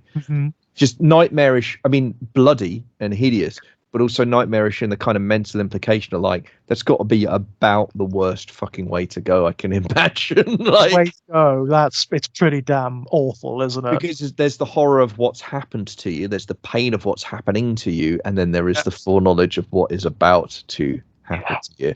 And for me, that frozen pit, I mean, I got a total frisson when he described it, and I thought, I'm not sure if I'm going to be able to cope with it if that guy ends up going down there. Like that just. I mean, this is again, it's Barker playing with fundamental ideas. It's him referring back to this Jungian stuff that he's playing with, as well as the Dantean. There is something about that, about the pit, about the hole, and being drawn inexorably to it. It's almost like a nightmare, isn't it? Oh, absolutely. It's like a nightmare we've all had. Every human being on the planet has probably had in some way, shape, or form. I mean, it's an interesting spinner. Like the version I often get is I'll find myself climbing a hill, and suddenly the hill will become too steep to climb, and I'll end up falling. But of course, an equal version of that is the slope that is slippery, and you just cannot. You can't get any traction. Get any traction, and then behind like you is a pit. To invert, like where you can't fight it. You are just gonna fall. Yeah. And it just honestly, the image of that room, and also the way Barker again, and it's that classic thing of, he does that thing of tying this very high level of mythology to the physical. His physical descriptions of this man's, body freezing in that room. The loss of feeling in the fingers. He feels his snot crystallizing in his nose. The mucus turning to icicles in his nose, that whole feeling. And he's just like, Jesus, dude, you're in big fucking trouble right now. Do you think he's maybe escaped at that point, or maybe he's hidden himself effectively? Yeah, that's right. Yeah. But he really hasn't. He's got it dead. Well, that's the line, isn't it? Like when he goes into the room and the door closes at the same time as the other door opens, and he says God must be with him, and then literally the next line is, and then he took a look around and realized God, in fact, was not with him. Even at like the darkest moments in the story, there is a real gallows humor, isn't there? It is a funny one. This in its own like disturbing and gallows way. It's very, very funny. Well, again, the description of the corridor where he goes down, and he finds the staircase, and it's like he describes it as literally a shit-colored corridor. Yes. He calls it a dead man's bowel, doesn't he? Yeah, something like that. And again, that's an interesting thought as well. If you think about like the pit, and you think about that later image of the womb and the return to the womb, but then the idea that it's frozen, so therefore, it's a kind of hellish inversion of that. Yeah. That's really cool, actually. It's a nice sort of dichotomy you've got going on there. Yeah, and I don't know. I liked all of that stuff. A great deal. I enjoyed Gregory. He felt like a kind of if House of Cards went Dante Lovecraft, like he had that kind of vibe to it. He was like, to me, he was basically like if most politicians were honest. That's with themselves. That's what Gregory is. He represents kind of like the nihilism and the cynicism of politics. Yeah, the fact that nobody really believes anything they fucking say or proclaim, right? Mm-hmm. They've all got their own selfish, petty, myopic little agendas going on. I mean, in this instance, it just so happens that he's found a metaphysical way to express it. Yeah, but I mean, that's the interesting thing about Gregory is, as you say, like his end game or what he's trying to achieve is exactly the same as every other fucking politician. It's the pursuit of power, and that's absolutely utterly typical. The only difference with Gregory is he's found a route where he could potentially get proper power, like real power, metaphysical power, not being able to sign forms and have power over people's lives, which is what the narcissist and the psychopath wants. I mean, he could get real power out of this. Yeah. I mean, okay, it's going to come back on him because it's a deal with hell, right? I mean, it's messed.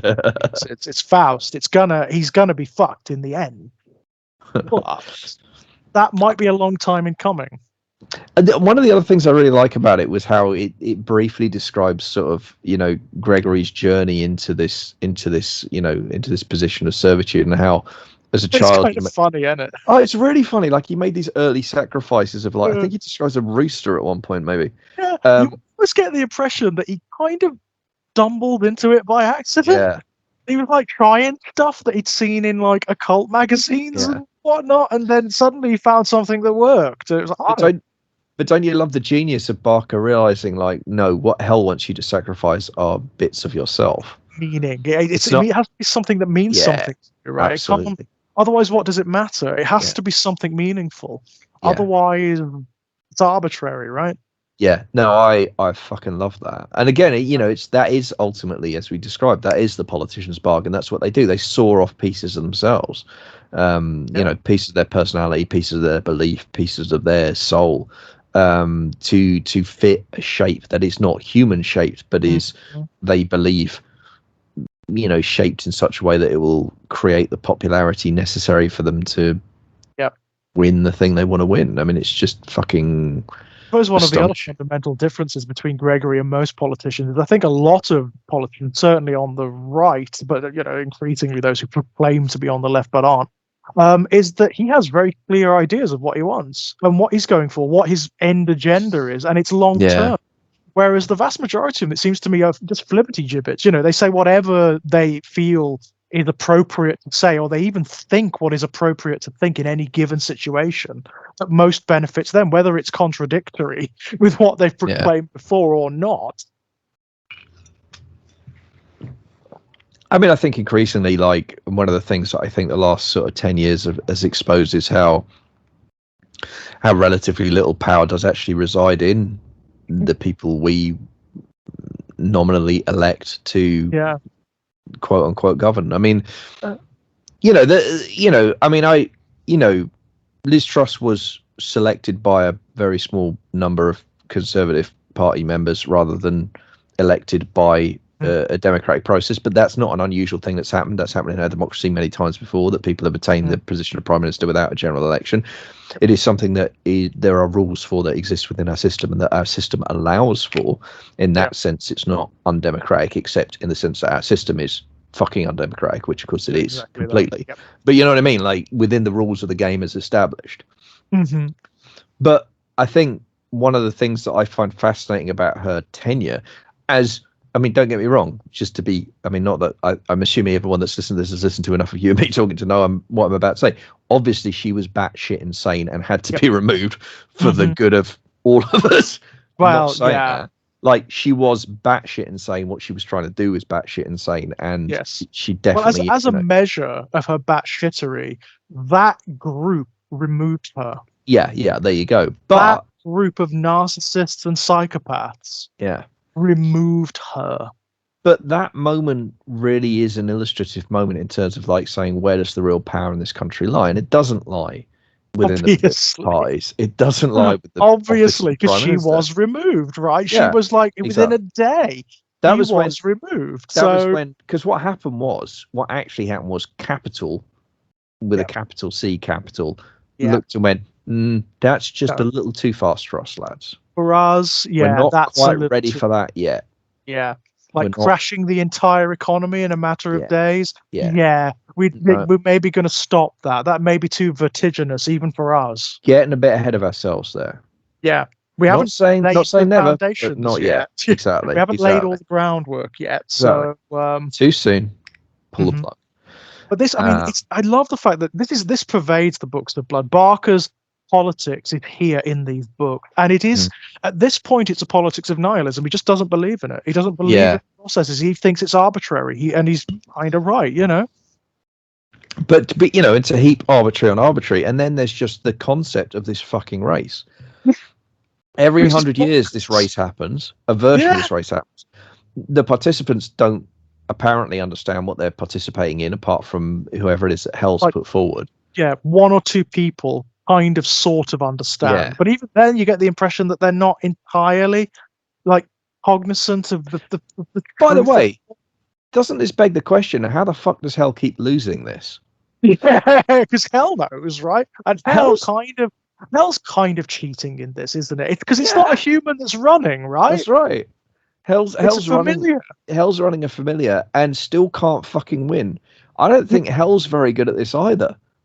Hell's kind of incompetent, and again, that's something that's consistent in these books. So the Yattering and Jack fucks Hell over completely. Completely fucks Hell over. Later on in The Last Illusion, there's a magician who will do exactly the same. No, it's been a long time, but I have read that one. Absolutely. No, and I think, and isn't that interesting? But I think for me that combination of factors, like heaven is absent. And Hell manages to lose anyway because it's incompetent. And the prize we win is more of this shit. More of this shit. That's like, oh, great. Cheers, Clive. It marries very well. There's a story coming up. It's a ways into the future yet where he really lays this out. What he thinks of political systems in general and their outcomes. He makes it really plain. And this marries very well to it. Very well. I just think it's really interesting, and I think for me there's a thing about the arbitrariness of the race as a mechanism for making the decision, because we described heaven as being absent from the story, but presumably I can't imagine if you've got a metaphysics where there is a heaven and a hell that heaven can't have in some way agreed to this race. It must be allowing at some point. But it's just allowing it, isn't it? That's the thing. Yeah. Hell is like interested. That's the thing. Hell, you almost think like, well, hell is the interested party. Hell's the one that's bothered. So yeah. why not? You know, if There's also like, I mean, throw your lot in with fucking hell. Why not? Heaven's not there. I mean, it reminds me as well of there's a full people. There's a Krista Berg song called Spanish Train, which is about it's got echoes of that Hellbound train, but the story in it is that you've actually got God and the devil playing poker for the souls of people on the Spanish train on this particular train. And the notion of the story is basically like the devil keeps winning because he fucking cheats. And God like can't, and it's like it's really fun. Like it's a really kind of entertaining song because like. I mean, on one level, it's just a kind of fun story about a God and the devil playing cards, and another level, you could see it as a metaphor for like the 20th and 21st century, like where we are and where we're going. Like, it's not entirely devoid of merit in that sense. But there's a wonderful line towards the end of the song where it says like, because it starts with there's a Spanish train that runs between these two towns and blah blah blah, and then the story gets told, and then at the end it loops back and says there's this Spanish train that runs between blah blah blah blah, and the last line of the song, I think, is like, the devil still cheats and wins more souls. And as for the Lord, well, he's just doing his best. Yeah. I'm not sure I'm interested in a God that's just doing his best, you know? But the echoes of that came back to me, like this story of like the sense of like, why is heaven allowing this race to happen? Why is heaven allowing a situation where every 100 years in this country, in this race that nobody except hell knows about, hell could just fucking win? And then it's 100 years of like, you know, the Fourth Reich or its equivalent. Like, what is going on? You know? Like, and hell is like not even intervening at all. Yeah, well, as far as even when like hell is blatantly cheating. Yeah. There's no divine intervention unless you want to take the radical interpretation that, you know, the character who does win actually represents like the divine in the sense of the divine fool. Right, I suppose you could read it that way, you know, because there is a sense in which he is the stalwart, right? Like he just does his job. He turns up and he runs his race, and in any normal race, actually, he would have fucking lost, but he wins this one precisely because he's myopic, precisely because his vision is clouded and tunneled. He's kind of innocent, isn't he? You know, he's unblemished by contact with hell. And therefore, he's literally incapable of seeing it. I mean, that's kind of interesting, you know. I mean, that is interesting because it's the same disguise, I suppose, that Jack uses in the Atteringen Jack, isn't it? He does the same thing, but with him, it's a mask, obviously. Right. With this guy, it's sincere. Well, I think that's saying something. This one's saying something a little bit more subversive there, because it's almost like talking about like the ignorance of faith, right? Like. It's just like, okay, in this particular case, it did happen to bail us out for a given value of bailed us out. But, you know, I don't know. It's interesting because, I don't know. That I just like that. I like that kind of. And look, I may be reading too much into it. It may be nothing more than the payoff of the tortoise line, right? Which, again, like you, like I fucking laughed out loud. It's a joke. It's a total genius. Joke. That is wonderful. Because you think it's going to be Joel. Obviously it's going to be Joel. Right. Or it's not going to be Joel, right? Like, you know, Joel's going to fuck it up, and it's going to be like hell's going to win, right? Like, I mean, that's the other possibility. But it feels because that's the other thing. Like the rope-a-dope is that those last 3 pages. You have this, I mean, real physical combat, right, between Joel and the, you know, like first he's ahead, then the other guy gets it. Joel grabs him, pulls him back. Then gets his arm broken at one point. They're wrestling on the floor, and you do think like, is it going to be that last minute? And then of course after the guy bites Joel's face off, and then Gregory's calling to his familiar like, "Come like to a dog, right?" Yeah. Well, I love the finish line. That brief moment where you're inside the familiar's head, and the familiar's just like fucking knackered. You know, he's just like, I've had enough. I'm not good at it. What the fuck am I doing? Like, this. I'm a demon. This is not what I'm built for. It's so great. Mark likes doing this with demons, though. I mean, there's a book much later in his career, the Possessed book. What's it called? Mr. Be Gone. Right. And there's a demon in that. The demon is in the book. He's bound into the pages of the book, and he talks to you. Right. And he's kind of like that. He's a bit pathetic. He's like a minor demon in hell, and he's just kind of bored and annoyed with it all. You know, he Yeah. doesn't have any more idea of what's going on than most human beings do, Right. Yeah. which is kind of cool. I love that. Yeah, it's cool. I mean, and it's interesting because the familiars, we don't really get a sense of what they are beyond, shapeshifters and Yeah. vicious and hungry. Yes. So that's kind of interesting. But I like that as well. I like the way that Barker uses the term familiar and then gives you a bit of detail, but fundamentally kind of leaves it for you, the reader, to interpret what that means. I think that's actually really fucking cool. All you really kind of understand is that they're minor demons. That's it. Yeah. They're minor demons. They're kind of bound to Gregory, but not that tightly, it seems. Yeah. Or at least, maybe they, however tightly they're bound, they also have their own limitations, right? Yes. Yeah. And a lot of it comes down to boredom, it seems. I mean, that one that's running the race is kind of just had enough by the end, doesn't it? Well, and it gets distracted by chewing on this guy's face. I just love how annoyed it is as well. Yeah. I love the fact that it's pissed off. Yeah. I just think that's great. Oh, I'm serious. No, the gag where he spits the guy's face out because it doesn't even taste very nice. That is just fucking wonderful. That is so fucking funny. Like, why am I even eating this? I don't even like this, And it doesn't even seem that bothered that it's like made this fundamental cock up for hell. No. It doesn't seem that bothered about it. In fact, nobody seems that bothered about it. That's something I love about the story, the difference of it. Joel feels there's something profound going on, and Gregory feels there's something profound going on because they've got like a horse in the race, as it were. Yeah. No one, the powers themselves are like, it doesn't matter. Yeah. Right?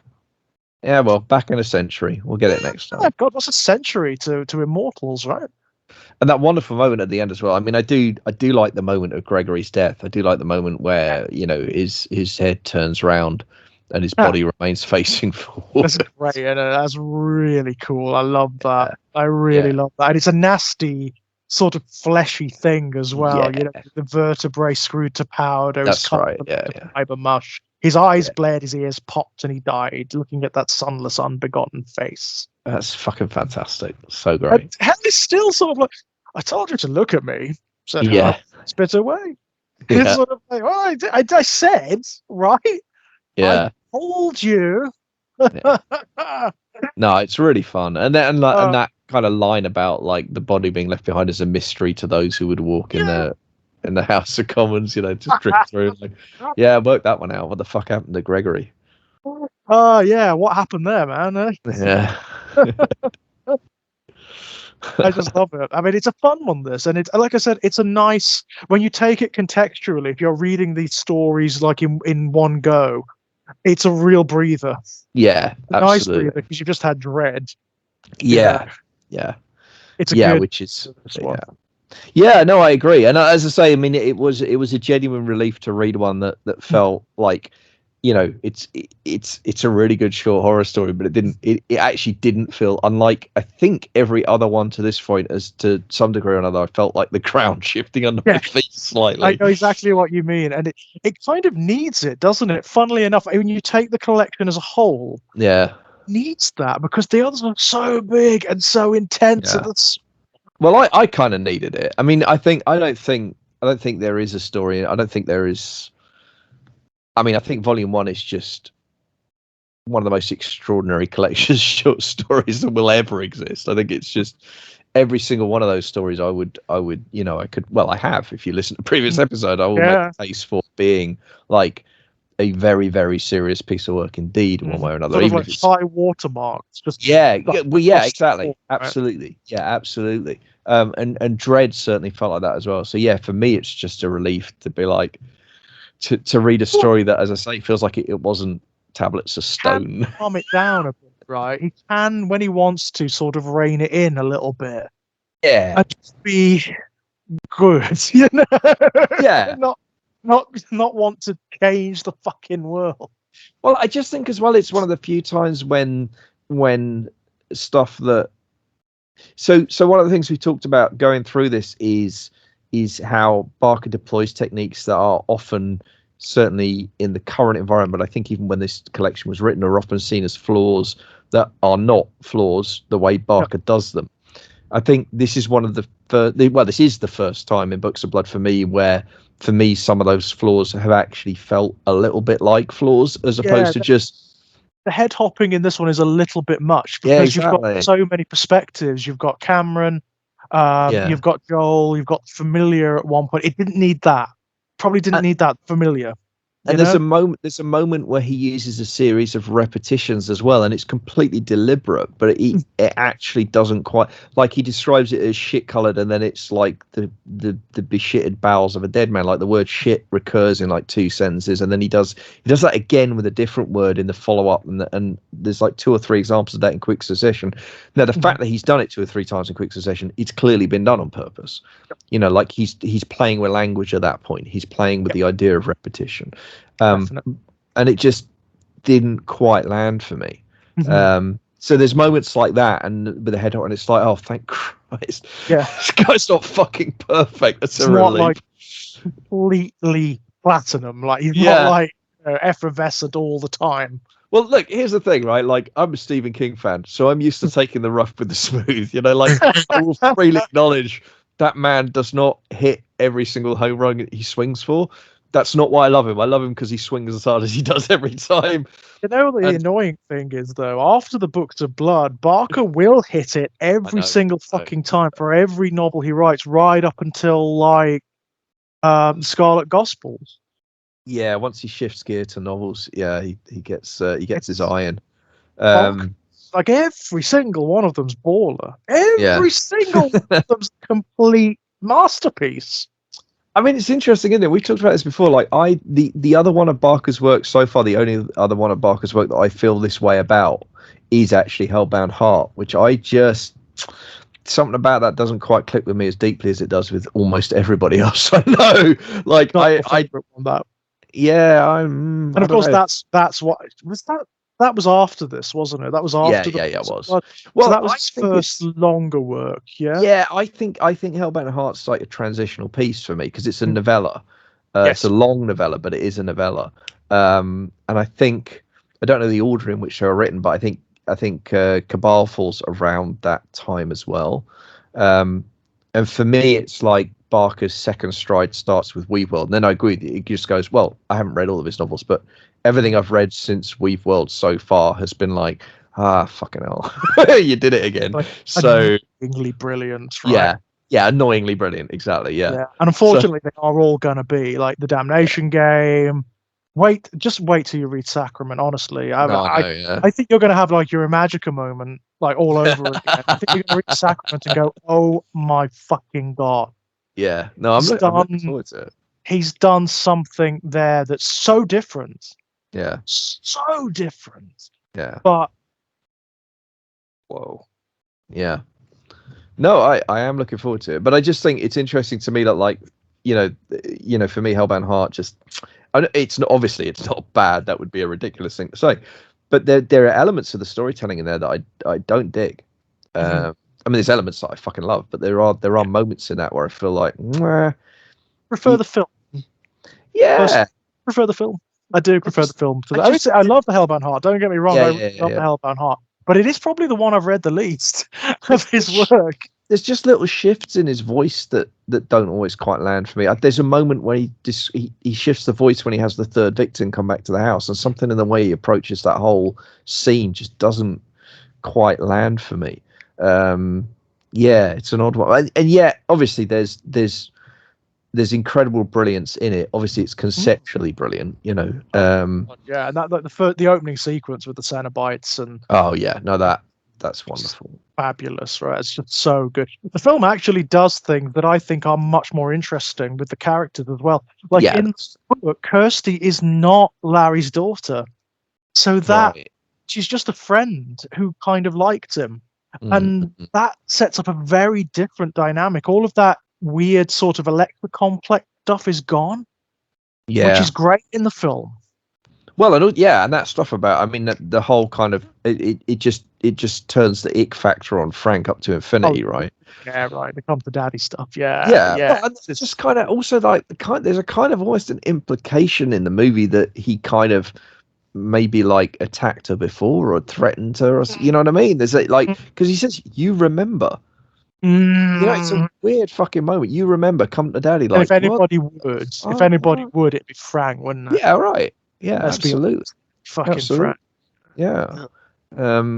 But anyway, yeah, but I mean, but god damn. I mean, like I say, I still think the entire exercise of this story would have been worth it, just for the tortoise and the hare fucking gag. That Yeah, was the gag. just really fucking cool. But again, what's been fun is in this conversation when you dig into the implications of that joke, actually he's There's a saying lot. some shit. Yeah, he's There's a saying some shit. lot going on underneath. It seems really light and it seems really Yeah. fun, which it is. Yeah. But when you tie in all of the illusions and whatnot, it actually there's a quite a lot being said here, and Yeah, he can be really deft.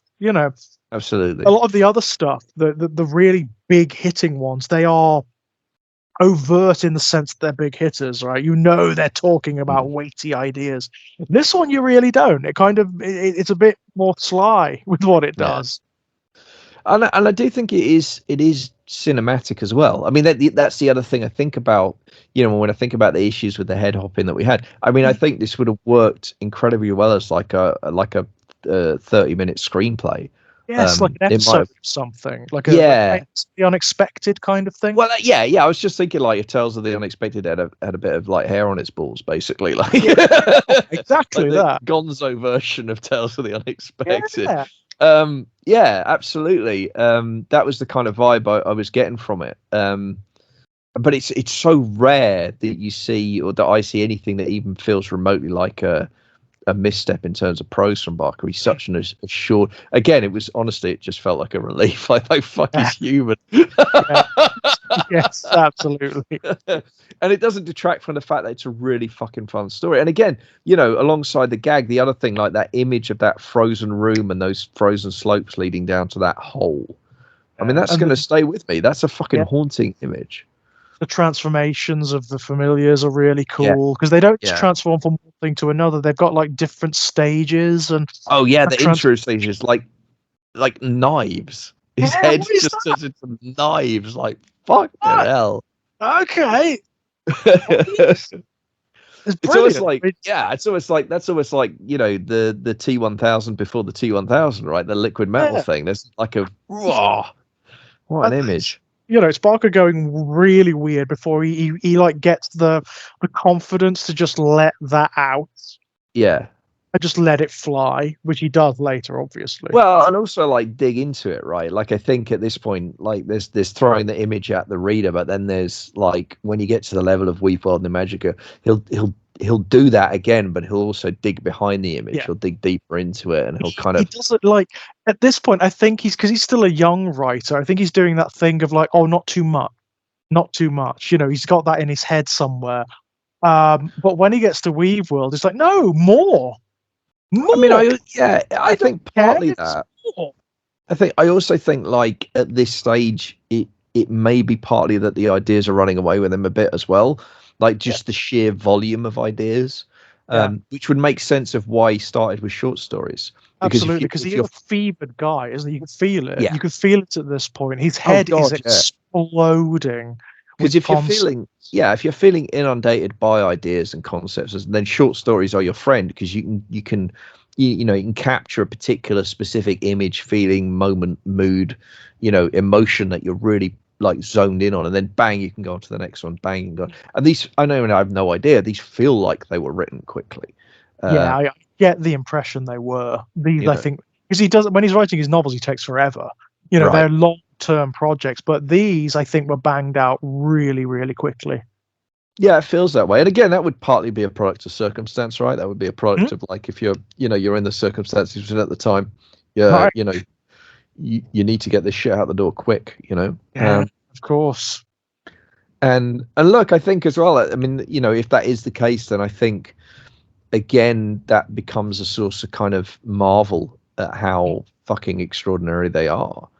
I know it's mad, isn't it? I mean, there's a bit of me that wonders about the wisdom. That there is a thing. It's funny. I was talking to a musician about this not so long ago, a songwriter, saying like for them, most of their process these days with songwriting is not writing the song itself, it's getting out of their own fucking way so they can write the song. Yeah, oh god, I think that's true of any creative person in any creative endeavor, to be honest. Yeah, it's stuck with me a lot. It's You stuck need with to me a learn lot. that, don't you? If I you think so. dedicate yourself to anything, you need to learn. That is one of the biggest things to learn, isn't it? Getting out of your own fucking way, Absolutely. And and obviously, getting over the ego, getting over like the fears and the dreads and the anxieties and just doing it. And doing it. And and also getting over the kind of like, there's a thing. I mean, I don't know about you, but certainly for me, one of the things I experience with writing is, that feeling of wanting to improve, right? Wanting to improve at my craft, wanting to be a better writer than I was, 2 or 3 years ago, which is a laudable aim in and of itself, but can be absolutely crippling if you don't. If you don't get enough of a handle to say, okay, you want to be a better writer, that's fine, but you want to be a fucking writer.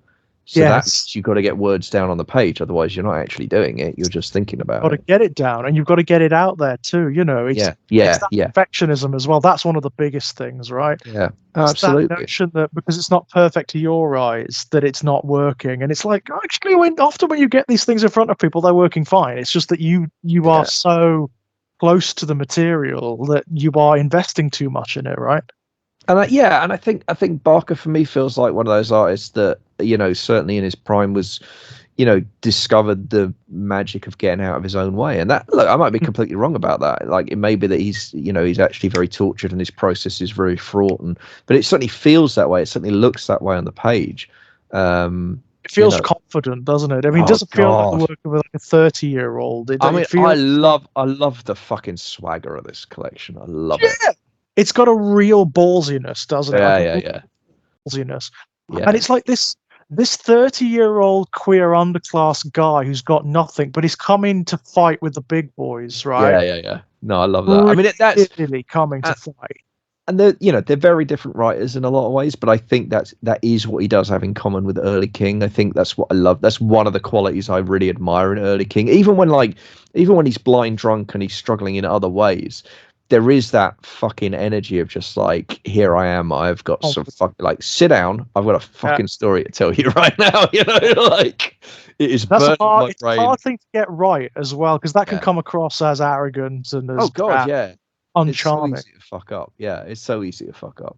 But I think in both cases, what they, again, the other quality they got in common is there's an earnestness to it that I think mitigates that sense of arrogance, because it's not about. I mean, I think in both cases, but especially maybe for Barker, it's not.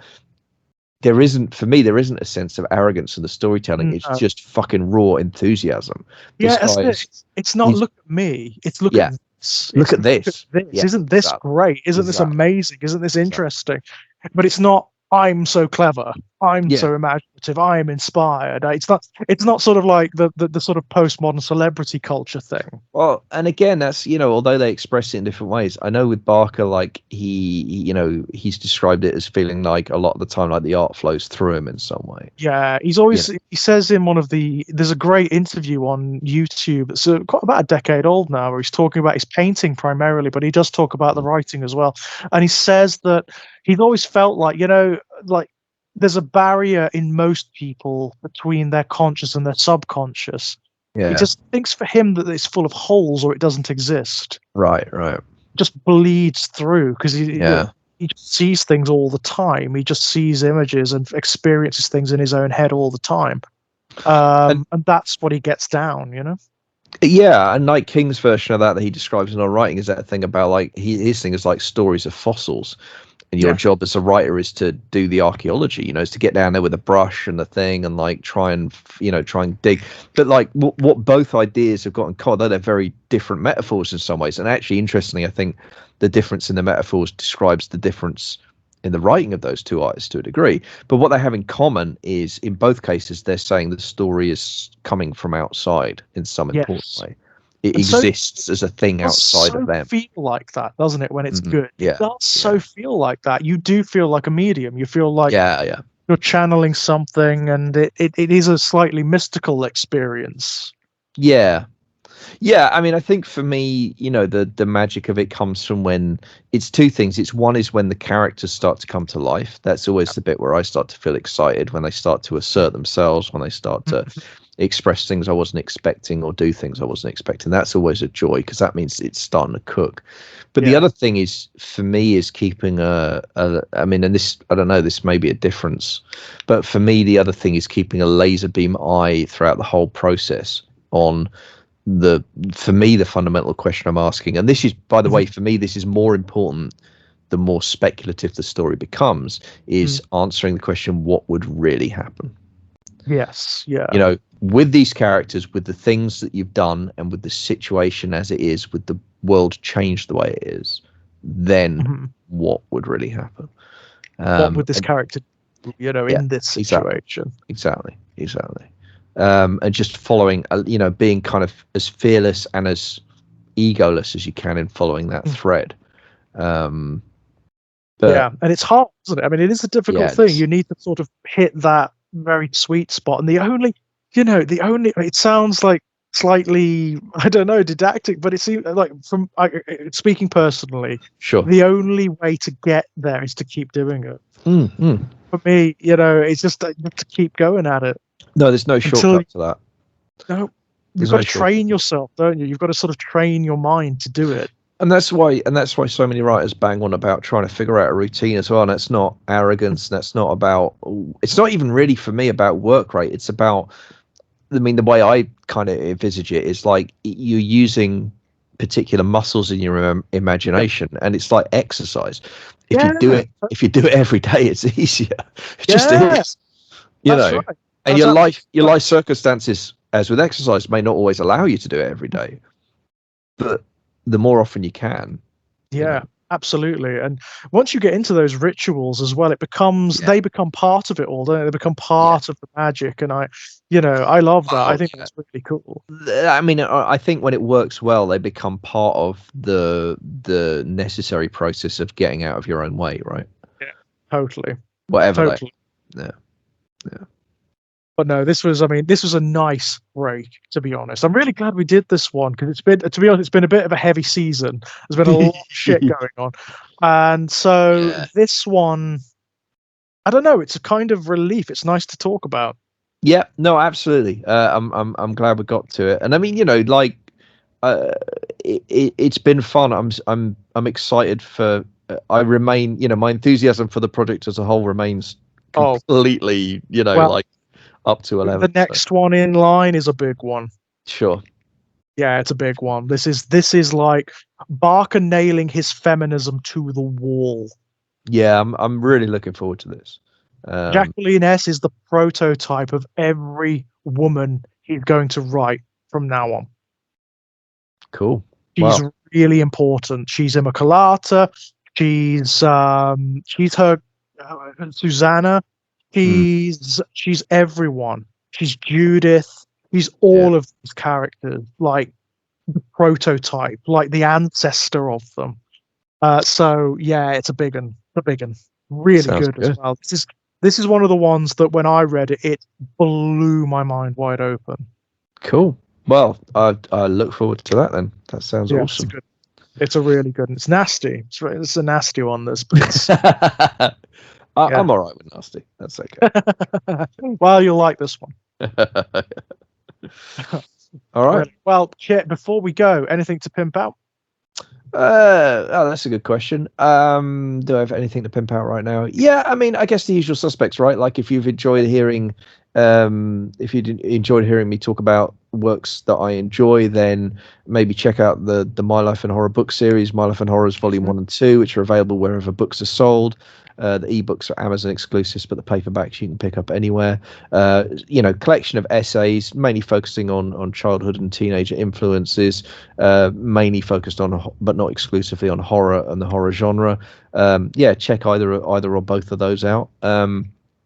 If you want to find me on Twitter, he said, faltering because I don't know how much longer I'm going to be there. Right now, nice.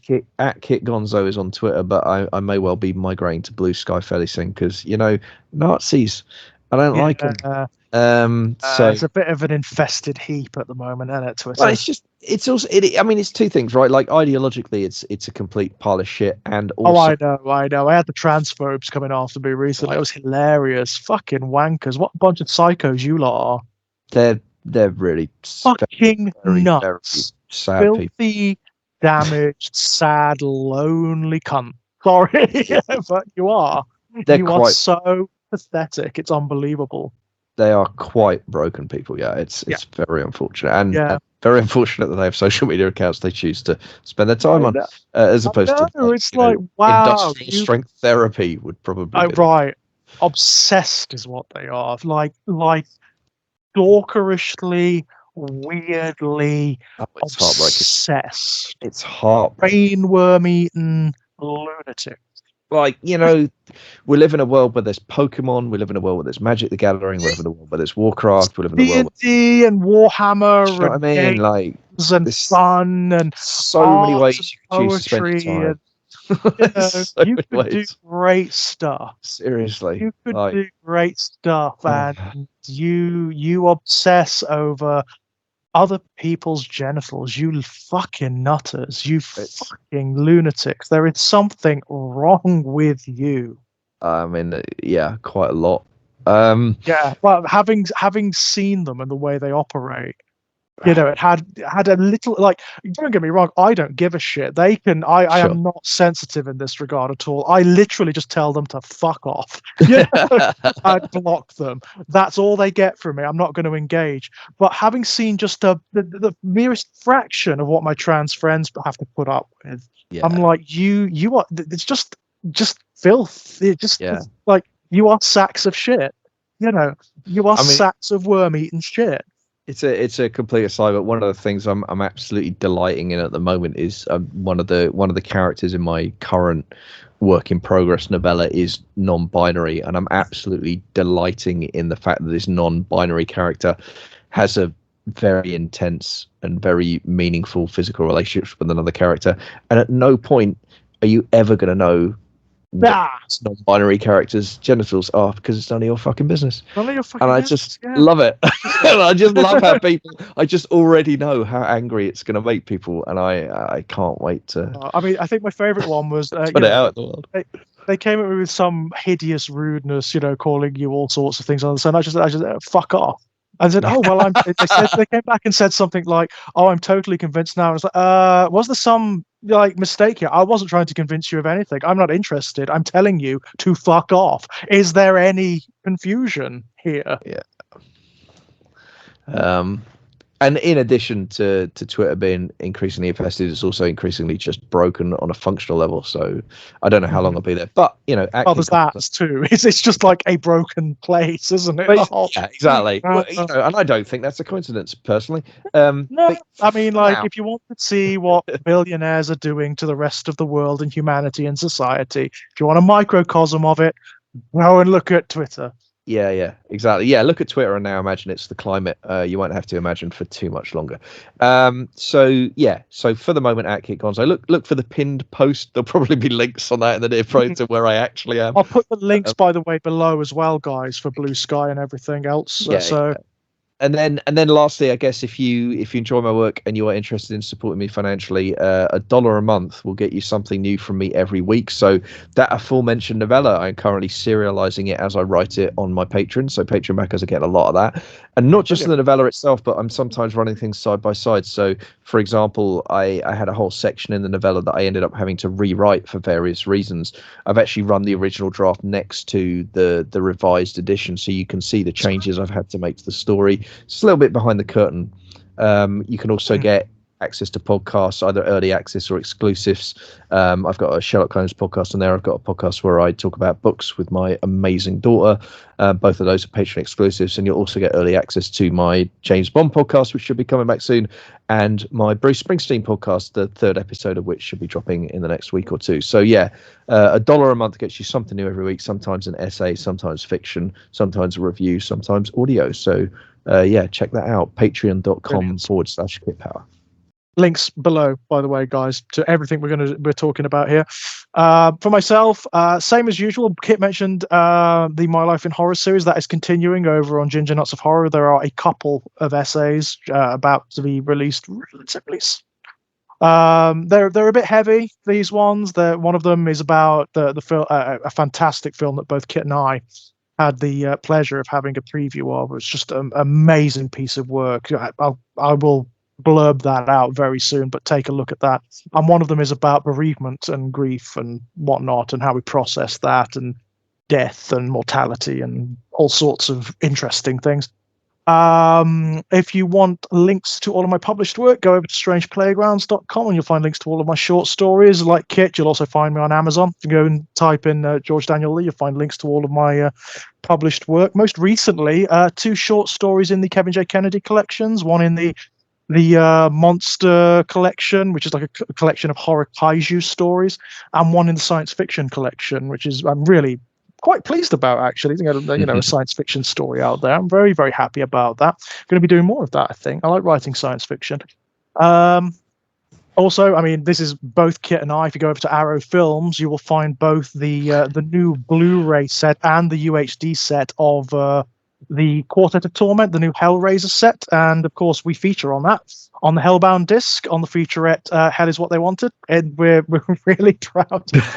Is that ever going to feel like a thing that actually fucking happened? I mean, I've got the physical copy in my house and I've watched it and I still can't quite believe that fucking happened, man. Probably not. Oh no, it's hard to get a bead on, isn't it? It's difficult to grasp somehow, that is. But we're on it. We're physically on it. We were filmed and everything. Actually, like on that disc, talking about Hellbound, like we've done here, but for Hellbound, right? And also face to face, not like over the computer. It's great fun. Just amazing fun. And just we're very, very proud of that piece of work. I am still on Twitter, and again, like I don't know how long. To be honest, it's getting to the point where I don't want to post there anymore because it does feel like wading through shit, doesn't it? At the moment? It does. It's like wading through sewage. It has that feeling about it. It's a rotten place. But you can find me over on Blue Sky, which is a much nicer space to be operating in at the moment, I've got to say. And again, links to all of that below.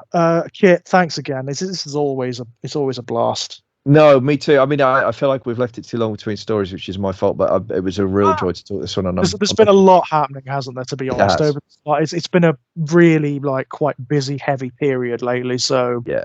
But I'm looking forward to getting on mic with you about that movie you discussed earlier. We will certainly. I've written a piece for Jim as well on that, and Patreon backers have already got it.